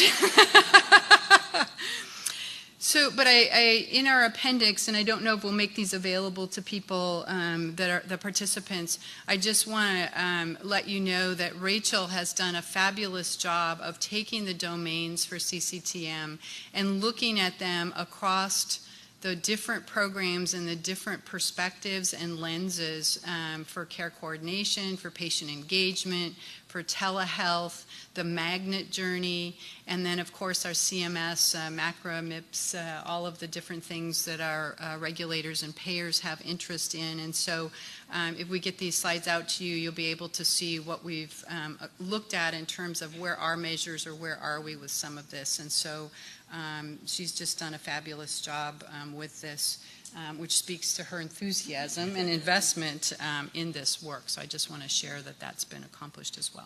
So thank you for letting us share the measurement journey.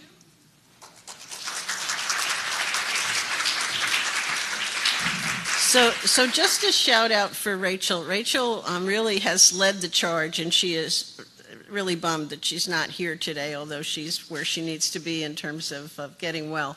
But the reality was that several of you in the room, quite a few of us actually, went to the ANA Summit in 2000, and I think it was 15, where we came up with 7 proposed outcome measures for ambulatory care, because several of us were hearing continuously from magnet CNOs that there's no way you can do magnet if you don't have ambulatory outcomes.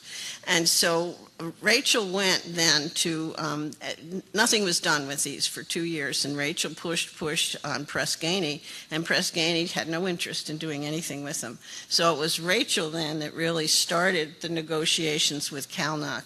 And the progress that they've made in a very short period, when I saw these documents, I was like blown away. Now it's a strong beginning, there's still more to do.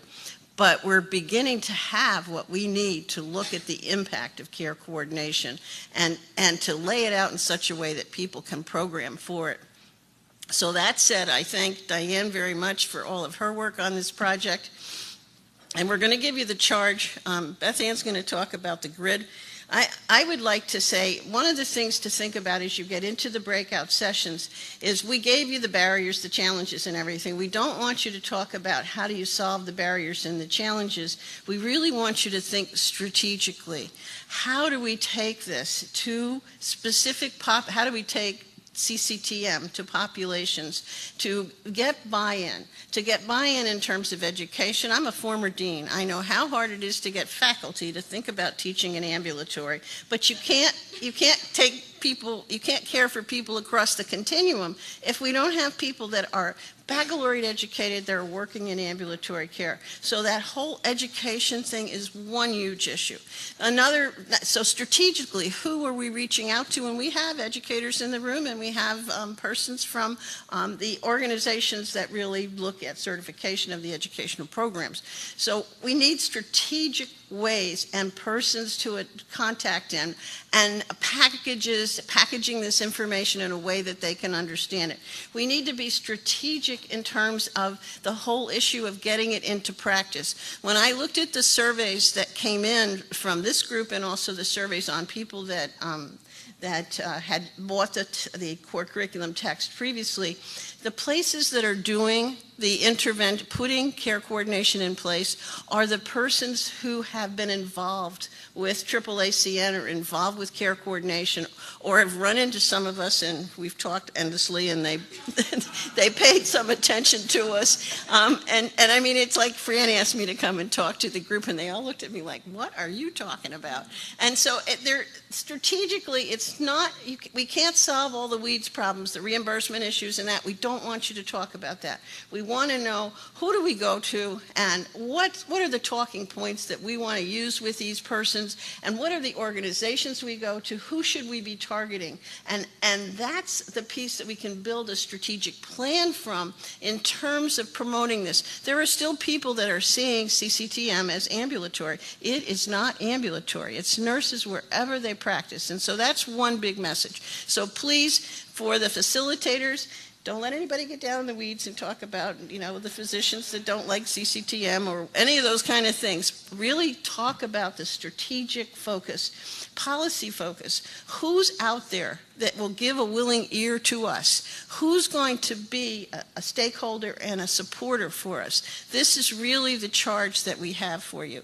And then the next charge Beth Ann's going to give you, so you get to the right groups each time that we change.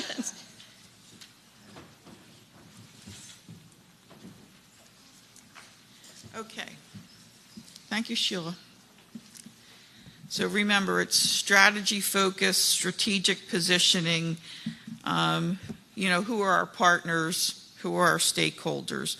And we have had a question about copies of the slides, and we'll get back to you on how we'll make those accessible to everyone. So everybody has this breakout session sheet. Everybody found their name in the 3 columns? Yes?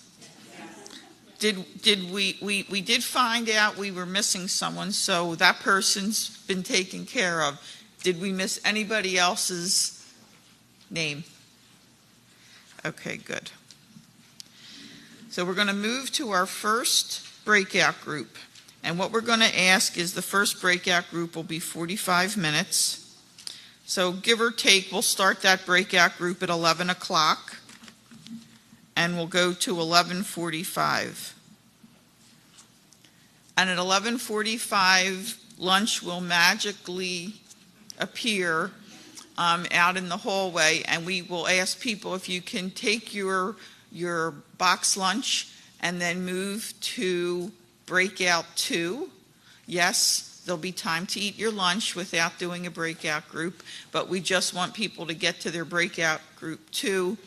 We'll have lunch 30 minutes, and then we'll start breakout group 2. So Okay. you're still going to start that at 12:30, breakout group 2? No. We'll change the time for if we do breakout group 1 from 11 to 11:45, and then we'll get our lunches. We'll probably have lunch from like 11:45, give or take 12:15, 12:20, and then we'll start breakout group 2. Okay? Okay, that's good. Okay. You're available? Yeah, I'm available. Okay. I have to write this down. I don't want to let them, have not enough time or too much time. Breakout group 2 has the most questions, so 1 we hour. really should give them an hour. 1 hour. Mm-hmm. So it's 12:20 to 1:20. And 1:30. Why don't we make it 1:30? That's easier because you're going to need it with the number of questions there. Okay. And then breakout group 3 is 1:30 to 2 o'clock, which that's much shorter. There's fewer questions in breakout group 3.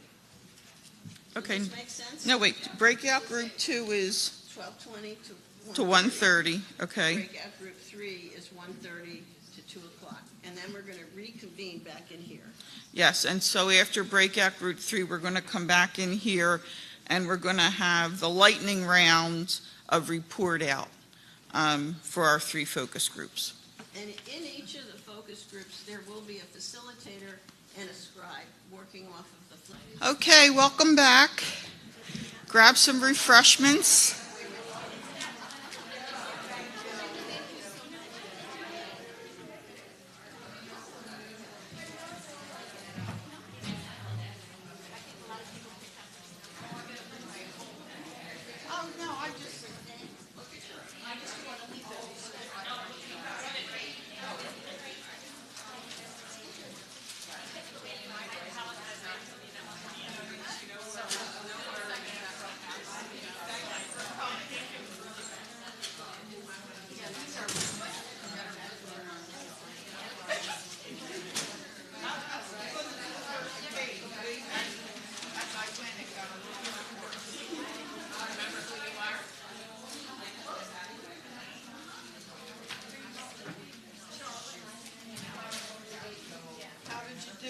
It was very hard, guys.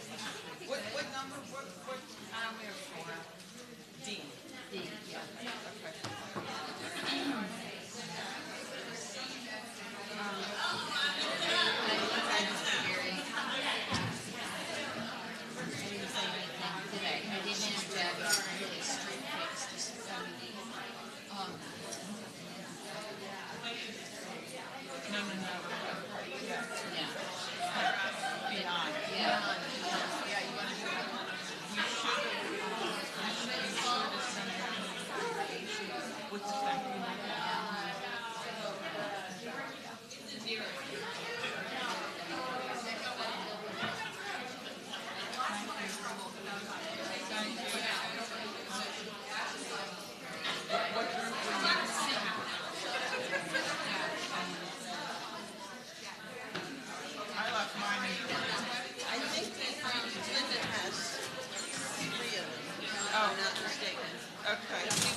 I left mine in the room. I thought that's what we were supposed to do. So, and somebody, maybe Tracy's is still there. Okay. So, Linda?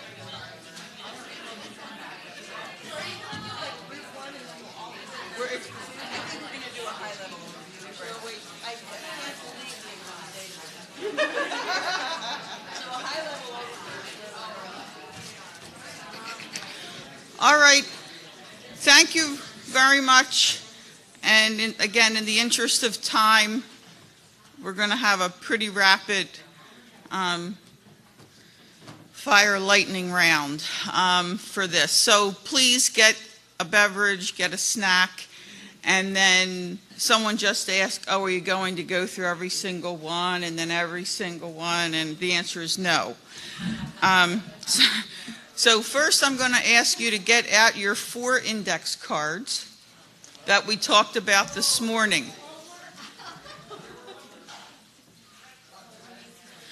No, it's not homework, it's called seat work. You're going to do it in your seat right now. And so as we're going through the various topics, topic 1 obviously focused on education, topic 2 focused on practice, policy, and then number 3, and reimbursement, and number 3 focused on research. So of the people who, was there any brave soul in any of the groups who volunteered to be the reporter? Oh, we have one. Okay. I should have known. What group were you in, Mary? Oh, where I volunteered? Yes. Research. Perfect. So you come up, and we're going to start with research.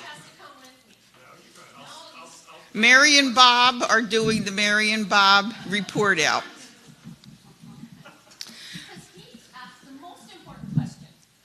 So what we'll do is we're going to start with research, since we have great volunteers, and then people in the other 4 groups related to research, if there was something new or compelling, then we'll just have you come up and let us know that.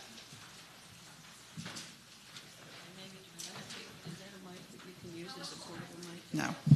Does that come out of there?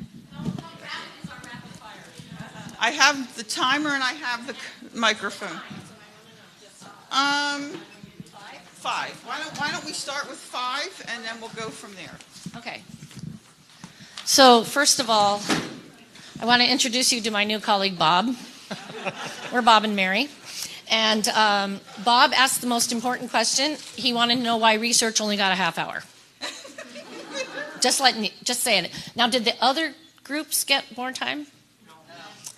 Yeah, well, this was really important. In the last session, was it just research? Were we all focused on research? Oh, then, So my question was, why did research only get 30 minutes? Because we actually did exactly what we do, and a lot of times is we devalued it by only offering 30 minutes instead of a full session like everybody else got. Yeah. Anyway. So some of our challenges, we talked about the difference between disciplines, lack of measurement tools, too many competing initiatives. So research often gets left behind when hospitals are focused on other journeys or organizations. I shouldn't just say hospitals. The consistent data, even from the EHRs. People use different tools, and also there's like 26 ways to describe one thing in some of those systems, so making sure we have consistent measures. Strategies to overcome is to build the evidence. Whoever's using it should collect some measures, and then develop a dashboard to show others what could be or should be collected. Bringing Magnet, CalNOC, AAACN to define the key metrics. And in our stakeholders, we had a long list, but something that we didn't even talk about to the second group was the main stakeholder, the patient. So it's another thing, we say we're patient-centric, but then we often forget. So we had foundations and other people very interested in research, as well as the consumer groups. Oh, and then informatics, because in those systems, that's where you get your data a lot of times. And so the strategies, we talked about the alignment with this program and the Robert Wood Johnson Culture of Health, because this really does get to a culture of health. This was a really fun discussion about pairing DNP and PhD and having it be bi-focused so that the information is going both ways and they can help support some of these decisions. And then this came up in every room I was in about the C-suite engagement and understanding the benefits this brings. I think that's it. So I was Vanna in this occasion. Okay, do you have anything No, you want I to don't. add? Okay. Okay, Group B, who is the Group B reporter?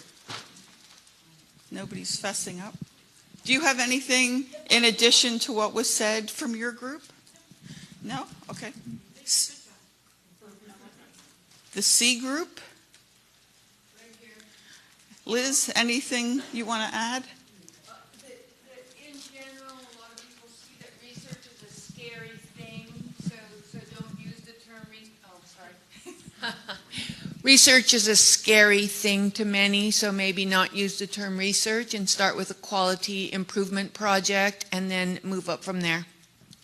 Quality improvement is research. I know that, and you know that, but it's the term, you know. But it's the same thing we do with palliative care and hospice, right? Call it what it is. If we don't call it what it is, we're going to keep the problem moving forward. Others in the group speak up, but I think one thing that was also wasn't mentioned here is that we have to pay people potentially to collect the information. You know, like we heard about today, even in one of the exemplars. You know, if you train people and you want them to do certain things and to collect the data, you may have to pay them or give them paid time to do the training. Yeah. Anything else? Anyone else from that group? Mary. We talked about as one of the risks, what if you fail? So making sure that, although, yes, we would love it to start as quality improvement projects, actually having a more robust model where you have early measures, intermediate measures, and really long-term measures, having a really dynamic logic model to support your research to make sure that, if you're not measuring long enough to actually get to some of those, end outcomes, that you actually are measuring things all along the way. All right, and I was the de facto recorder in Group A. And our group was writing grants during the session. And their first issue was, what's the definition? And then it went from there. So how are we defining it? Is it only the person who's certified? What's the role? Are we defining it by competencies? The strategies were, study the people who are doing it well and talk with more patients, because patients know the difference between great care coordination and the lack thereof. How does good CCTM happen? What are the critical components? And we had this, same groups for stakeholders, but I thought what the gold mine was, this notion of doing a study of the 700 or so certified CCTM nurses and looking at their best practices and asking them about barriers to full implementation. We had a similar idea about dissertation work, and then, asking stakeholders, of course, to fund the research. So, any other comments? There was a comment that didn't come up in the There was a comment that didn't come up in the report out, and it had to do with design. And because you're going to use your data to do your return on investment, convince people to work with CCTM, et cetera, it's really important. There is a real shortage of researchers, but it's worth it to get a collaborative relationship set up with the School of Nursing or with researchers that need to do research and have them help you with the design. Because in nursing, we've got to move beyond descriptive research to actual research that's cause and effect or experimental designs. And then also the issue of it's very difficult in big organizations to have a control group, or so comparative effectiveness research is hard to do. But again, as we move towards wanting our data to support our arguments for the use of CCTM, we've got to use more sophisticated designs, and comparative effectiveness research is one way to go. And there's a couple of good new articles out on comparative effectiveness research. All right, we're going to move on to nursing education. So we'll start with Group E. Who was Group E's recorder? right. What was the first question? So, what are some of the barriers to adoption? It's not included in the NCLEX. It's hard to put additional information in the curriculum. Accreditors for schools, complex care management, and value to include needs to be included in the NCLEX. There is a place in the curriculum to add. However, we also need a partner with state boards of nursing and educators. It's not a recognition for the importance of this. Still has a focus on acute care, and need to speak the language to CNOs and show the evidence. Also target stakeholders with outcomes, nurse execs, change culture is needed. Also policies, practice should change the policies. Clinical placement coordinators on the practice side. Students need to see the value in the ambulatory clinical rotation. Stakeholders need to engage with ANCC, nurse residency, funding agencies, Robert Wood Johnson. Insurance companies, payers need to see the return on investment. Shift from revenue to value. Nurse executives need to be engaged. Voice of student nurses to speak to the gap in their practice. And advanced practice nurses, a focus on that for care transitions, and engage community health workers, public health, and Association of School of Nurses.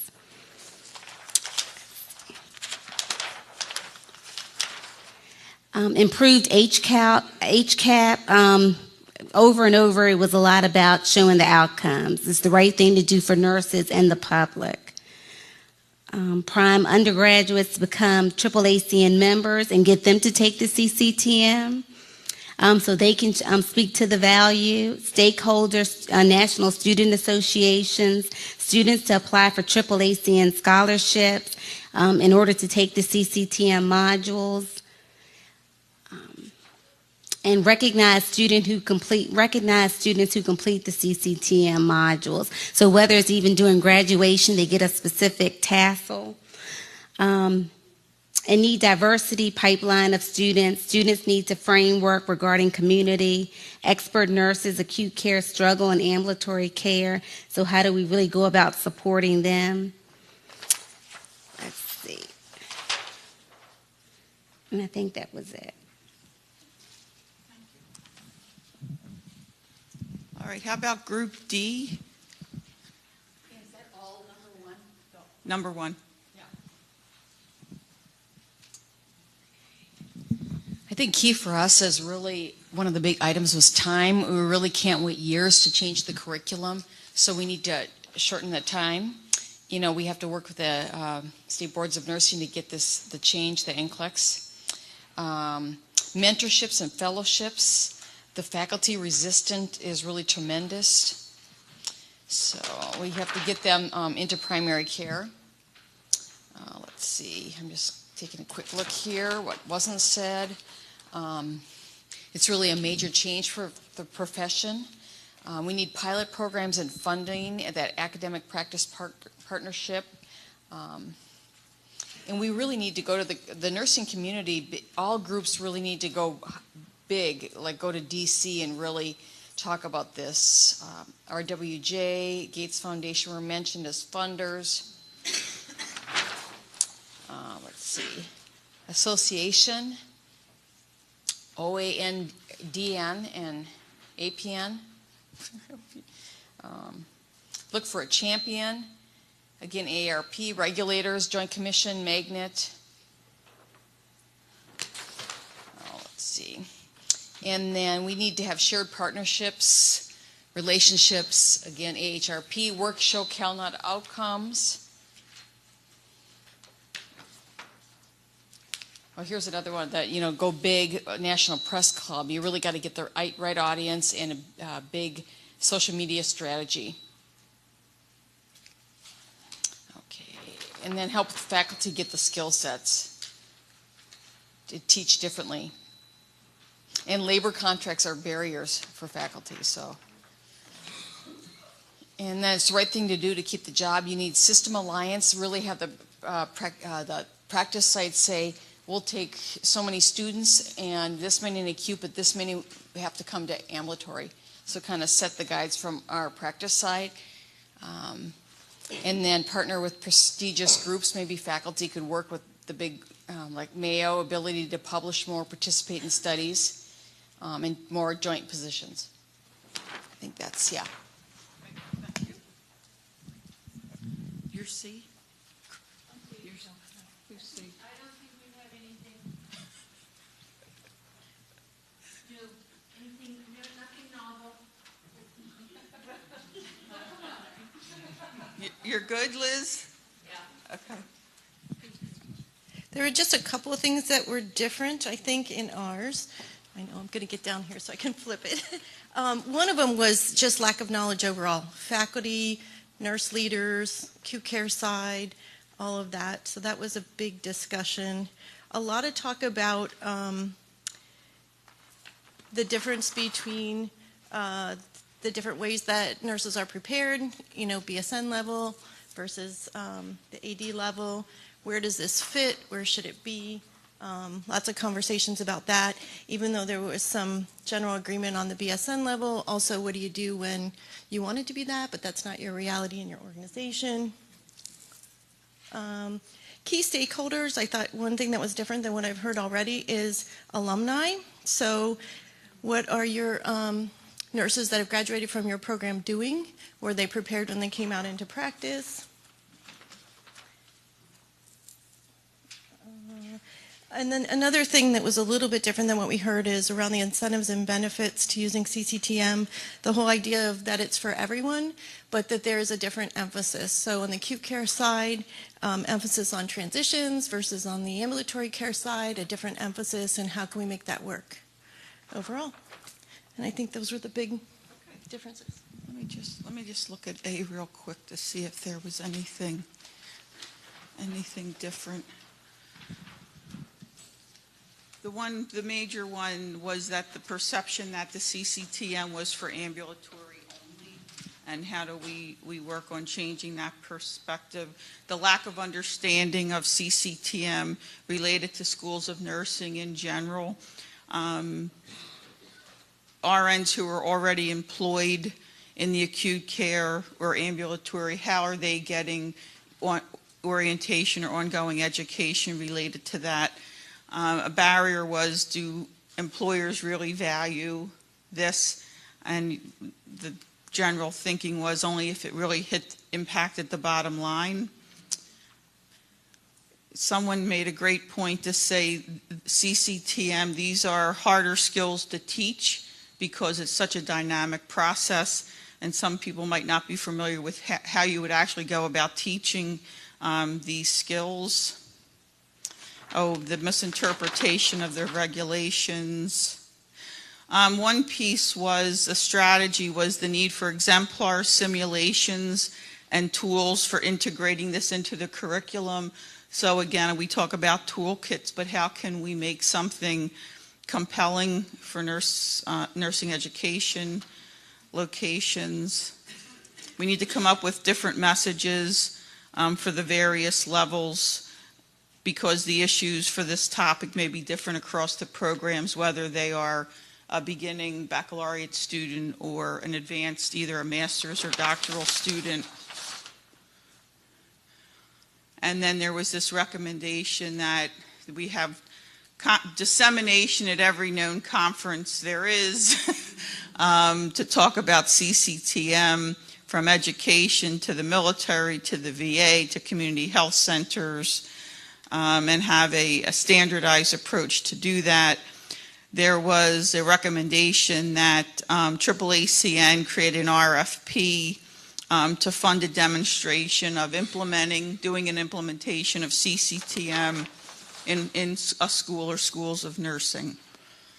And stakeholders, I think, were all the same. Two names came out, Tom Bodenheimer and Ed Wagner, perhaps talking with them to see how that fits. Physician leadership, broadening beyond nursing, bring language to state legislature. let's see, and then they went as far as talking about, the Department of Corrections, inpatient detox, long-term care, how all these become part of the education, and then interprofessional practice, working with professional groups, social workers, nutritionists, make it beyond collaborations beyond nursing. And then we have to have, the national conversation that we have one voice for CCTM so the message doesn't get diluted. And I think, tell the story, stronger academic partnerships, and create the toolkit. Okay, so now we are on to practice reimbursement policy. All right, who wants to get started on this one? Liz, how about you, since your thunder has been stolen the last 2 times?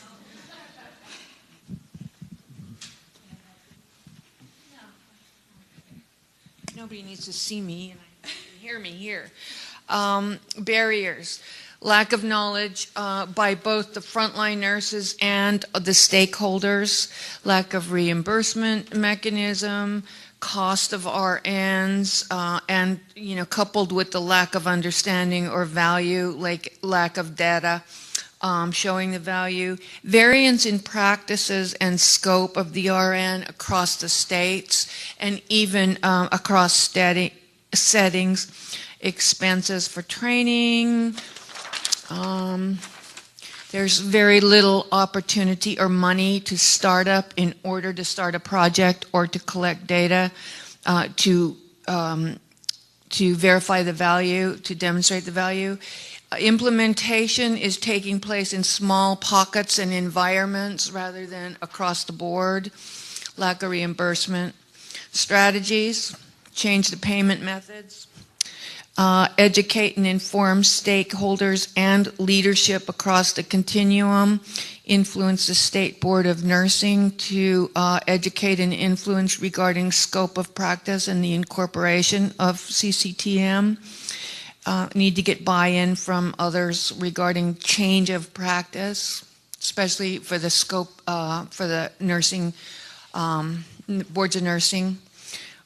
Strategies, large demonstration project and then demonstrate the outcomes. Stakeholders, regulators, major nursing organizations, accreditors, leadership in all settings, C-suite, CMS, payers, and others.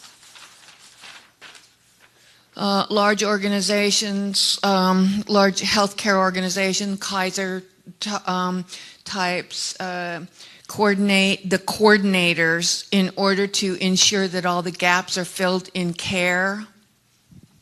Build into contracts, if you're contracting for services, build in CCTM. Engage membership. All organizations need to engage membership, and patients need to be informed and engaged, labor unions, politicians, and use legislation and policy as a strategy. And finally, stakeholders develop universal talking points we can all use, and then adapt those talking points to whatever key group or stakeholders you're talking to.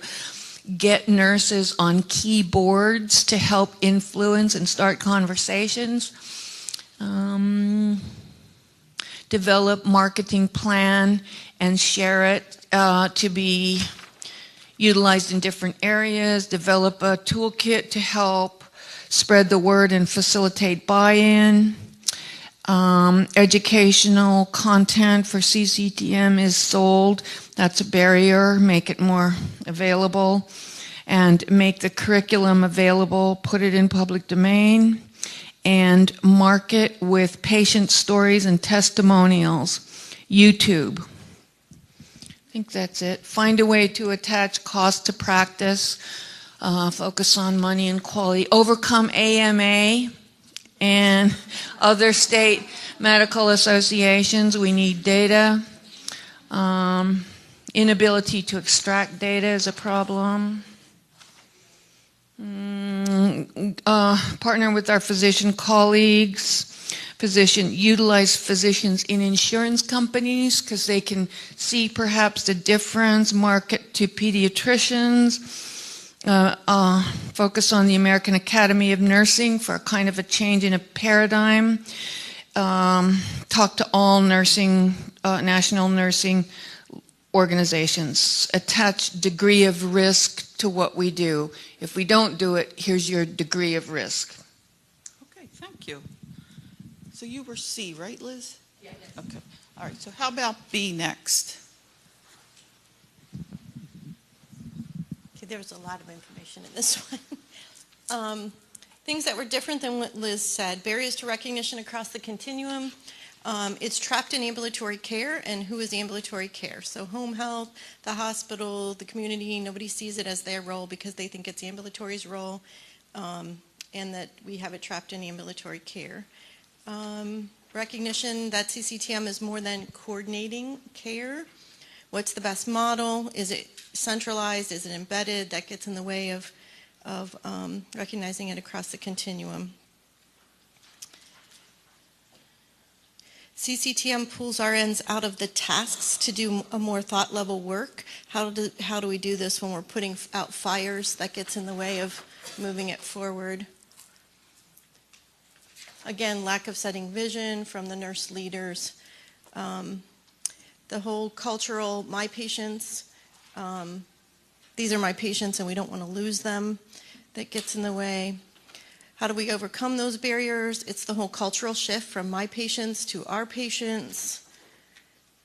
Interprofessional education, so there's lots of members of the team, not just the nurse, so what's the role for the LPN, the MA, the social worker, the RN? It's the whole idea that we can figure it out when it's inside the walls of our organization, but as soon as we go outside the walls of our organization, because it's different everywhere, that becomes an issue, and we need to overcome that barrier. Let's see.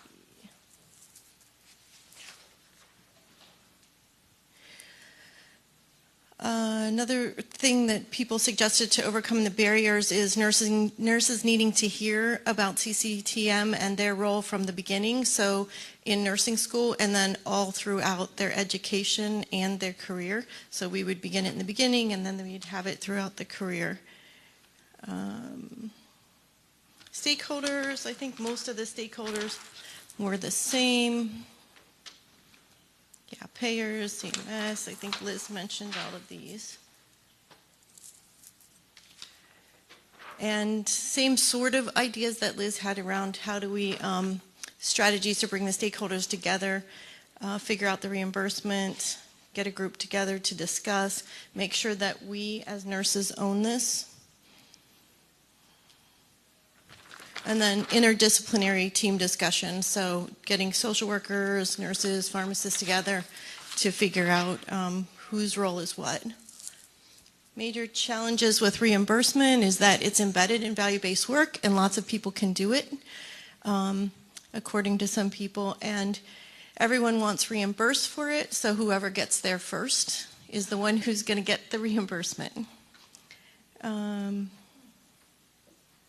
We're stuck in fee-for-service in some places. A lack of a systematic way to kind of handle all the rules, the value-based contracts, the regulations, all of those things. Strategies to overcome the reimbursement challenges. In states where we're more progressive related to the billing, we should measure what the data is showing in those models, see if we can replicate them. And then flesh out where CCTM can be used to decrease the total cost of care. Strategies to lobby for reimbursement. Demonstration project with AAACN funding to implement CCTM and study it in different settings, acknowledge those clinical partners. The whole idea that someone has to go first, so I think somebody was talking about the FQHCs. No one's going to do it first, but if you did a demonstration project, you could show some outcomes, then other people would follow. Potentially a CMS demonstration project where AAACN could help to lead that and show them what the outcomes could be. Lots of partnerships, partnering with the VA, change the provider side, The providers aren't going to change how they see it until we can change the reimbursement part of it. Ensure conversations with patients and families related to both CCTM and making sure that they have the right transition to care instead of just getting them out of the hospital and transitioning, making sure it's the right transition. And then collaborating with nursing organizations that could lobby for these things. I think that's a good summary. Thanks. Okay, Raquel, do you want to go next?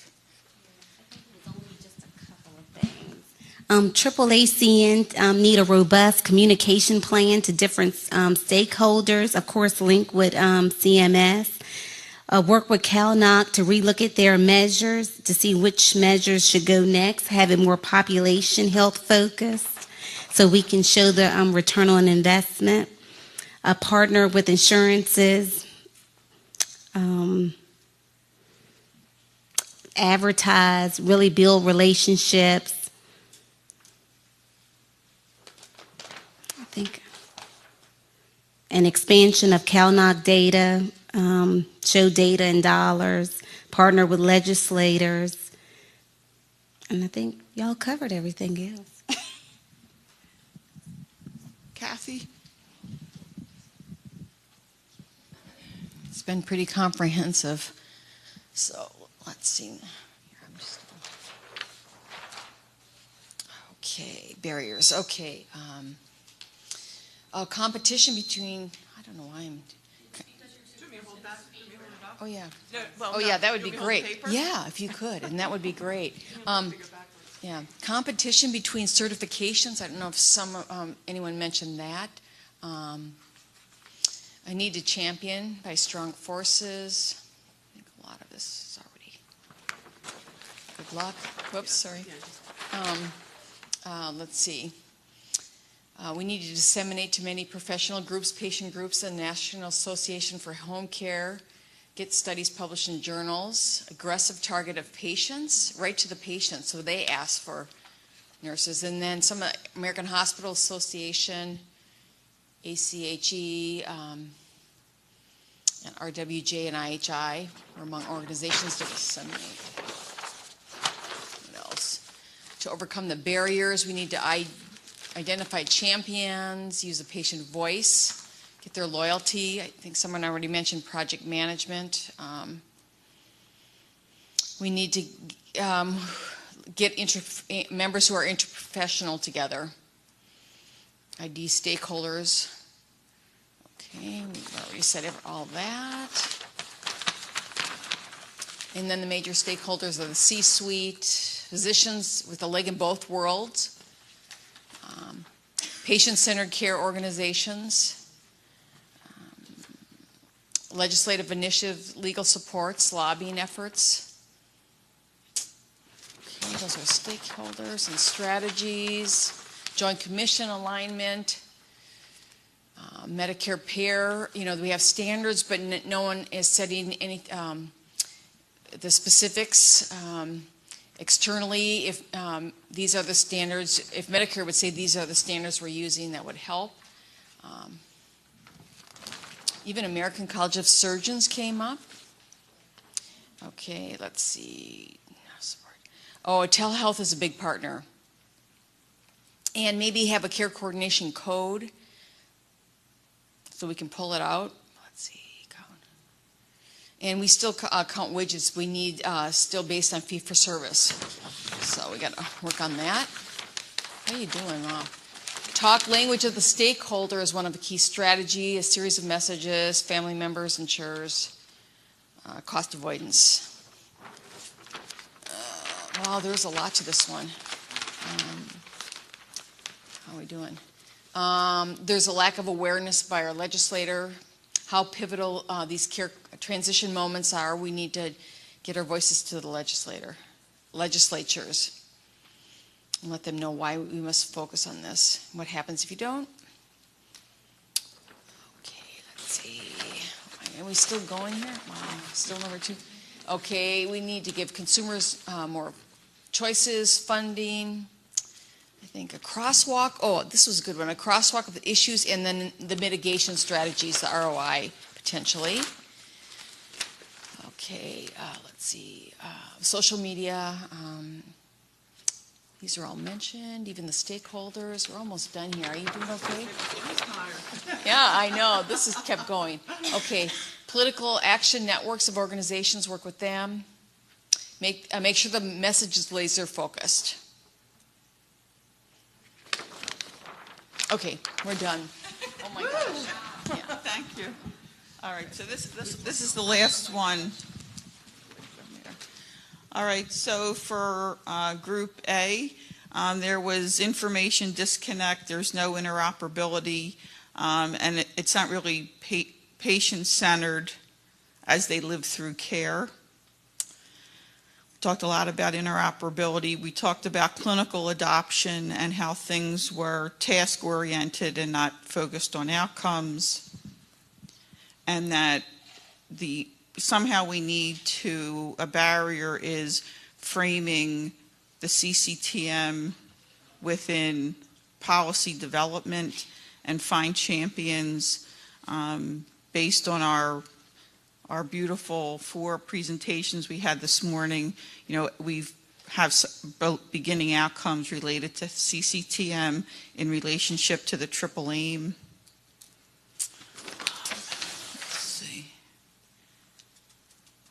And we talked a lot about recognition, recognizing individuals who are certified, recognizing organizations who are using CCTM, looking at the settings that are using CCTM, looking at it in terms of CCTM as a system of care. Somebody mentioned the Medicare Advantage plans, that nothing's really linked to CCTM there. And then I don't remember who said it, but you need to make CCTM a model or central to or a solution for the triple aim. And then we had this whole discussion about linking this in the clinical ladder, getting it built into the magnet standards, and how if you link some of our toolkits to a clustering of magnet standards around care coordination, that may be a strategy.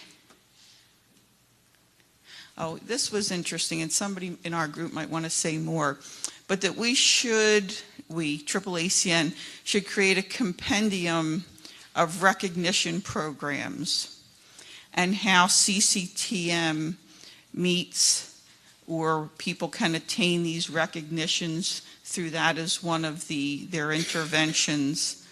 We need to check recognition into home care. We need to get outside of nursing. The business case, we heard about ROI. And then there was this interesting conversation about the dose of the nurse, which translates into which outcomes, and that we need a Hill packet, that AAACN really needs to develop a Hill packet. And then we had a conversation, policy state to state versus federal, and that again it's probably 2 different strategies to do that, but either way we need to be able to tell that story about CCTM. And then somebody made the point that it has to be so simple or simplified so that it speaks to every person in the household.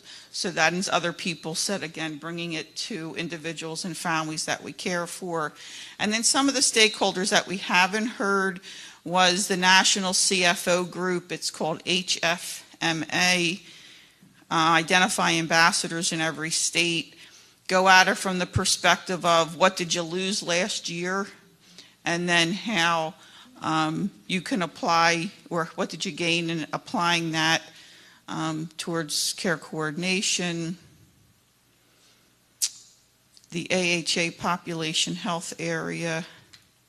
Oh, and then somebody said, like, find a list of the association of everything. So every possible association, and then come up with a top 20 list of priority organizations or associations to identify as advocates. Then they talked about the work of AARP related to the CARE Act, how that work helped 28 states. And then this was another interesting idea, that most health systems have to do a community needs assessment every so often, and that typically they hire consultants then to take the results of that assessment to say what their recommendations should be. So we need to get the CCTM part with those consultants as part of their recommendations. Then somebody said, you just have to go to every meeting with it, meaning whatever your one-pager is for CCTM, and develop champions along the way. It's like being a traveling salesman was the analogy. This was, I think, on point. We had 4 outstanding presentations today, and if we can take the outcomes and synthesize that to a message and then leverage that message in language to understand and create a strategy. And someone likened it to taking a product to market. And then there was another great idea that, we need a hashtag, and then using the language through strategic partnership, we will, get this out to 5,000 CNOs, 5,000 VPs of population health, just really identifying who that is. And then somebody was going to call Jeff Bezos of Amazon because we really needed to go big like Amazon. Let's see. And then somebody suggested a LinkedIn strategy where you can now create expertise and becoming the place to go, join with other disciplines. We talked about that. And then somebody had this great image, it's interprofessional, social work, nutrition, dietitian, pharmacy, that really we were the village people for CCTM. We got to think like Amazon. We have to repackage the one-pager that's in the folder, and either CCTM is the answer or CCTM is the powerful solution, and just really create the buzz around it. And let's see, there was one other thing. Right, they talked about insurance companies, but talked about, weighing in the power of CCTM and the role of the registered nurse. That really, any information that comes from this meeting really needs to go mainstream in some way. We talked about lobby day in each state. We talked about creating a policy brief, becoming or getting on the agenda for the constituent member assembly. That there's one other organization in October doing this, doctoral students, ANA, NOAA, and then examine state by state who would be friends of this relative to state legislatures. Examine it federally. There is a nursing caucus federally. We could take this to. And then 3, Suzanne Miyamoto, Christine Murphy, and Joanne Webb were identified by name. And as was this person, Kristen Henderson, related to creating regs that got put into legislation. And that's it. So does anybody else have a thought, ideas that didn't get covered? The burning idea, recommendation, strategy. Well, this is just a small one. It's on the list and in the tape, but we thought AAACN, you should really get a doctoral student to do a practicum, a couple of them, because they would really take on some of this work, and it would be a great either DMP, DMP project would be amazing, implementation of your work in. So I don't know, there's a lot of deans here, and you know them all. So Sheila wants to be the preceptor. Any other final words? Sheila, do you want to say any final words? Well, a couple of things. I had the privilege of moving around, and I wasn't spying on the groups. I was the fly on the wall, and I have to say, for focus groups, I have never worked with more generous people in terms of their ideas, their time, their energy, their responsiveness to each other. And then I do have to call out our facilitators, because this was a very hard job for them.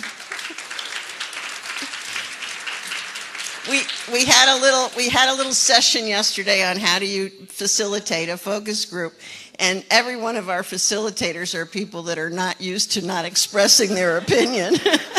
And so I had to laugh at Nancy May. She looked like a stone statue. She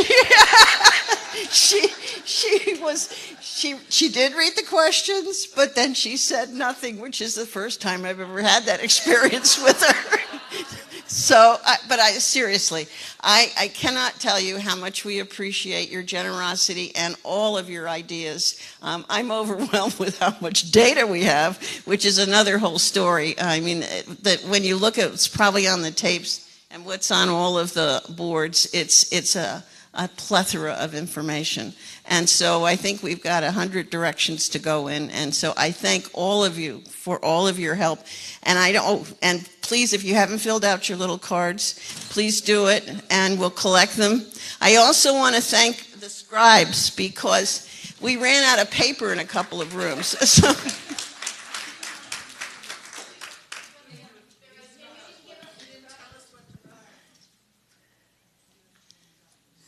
were going to write a recommendation for education, for practice, for policy, for one-liners for each of those topics. I broke the rules and wrote more than one line. Oh, you can have more than one line. So we are going to try, actually some people asked how we're going to analyze this. And once we get it transcribed, and then we've got all of this to get transcribed, we thought we might want to publish it. The volume of this looks like it's more than one publication.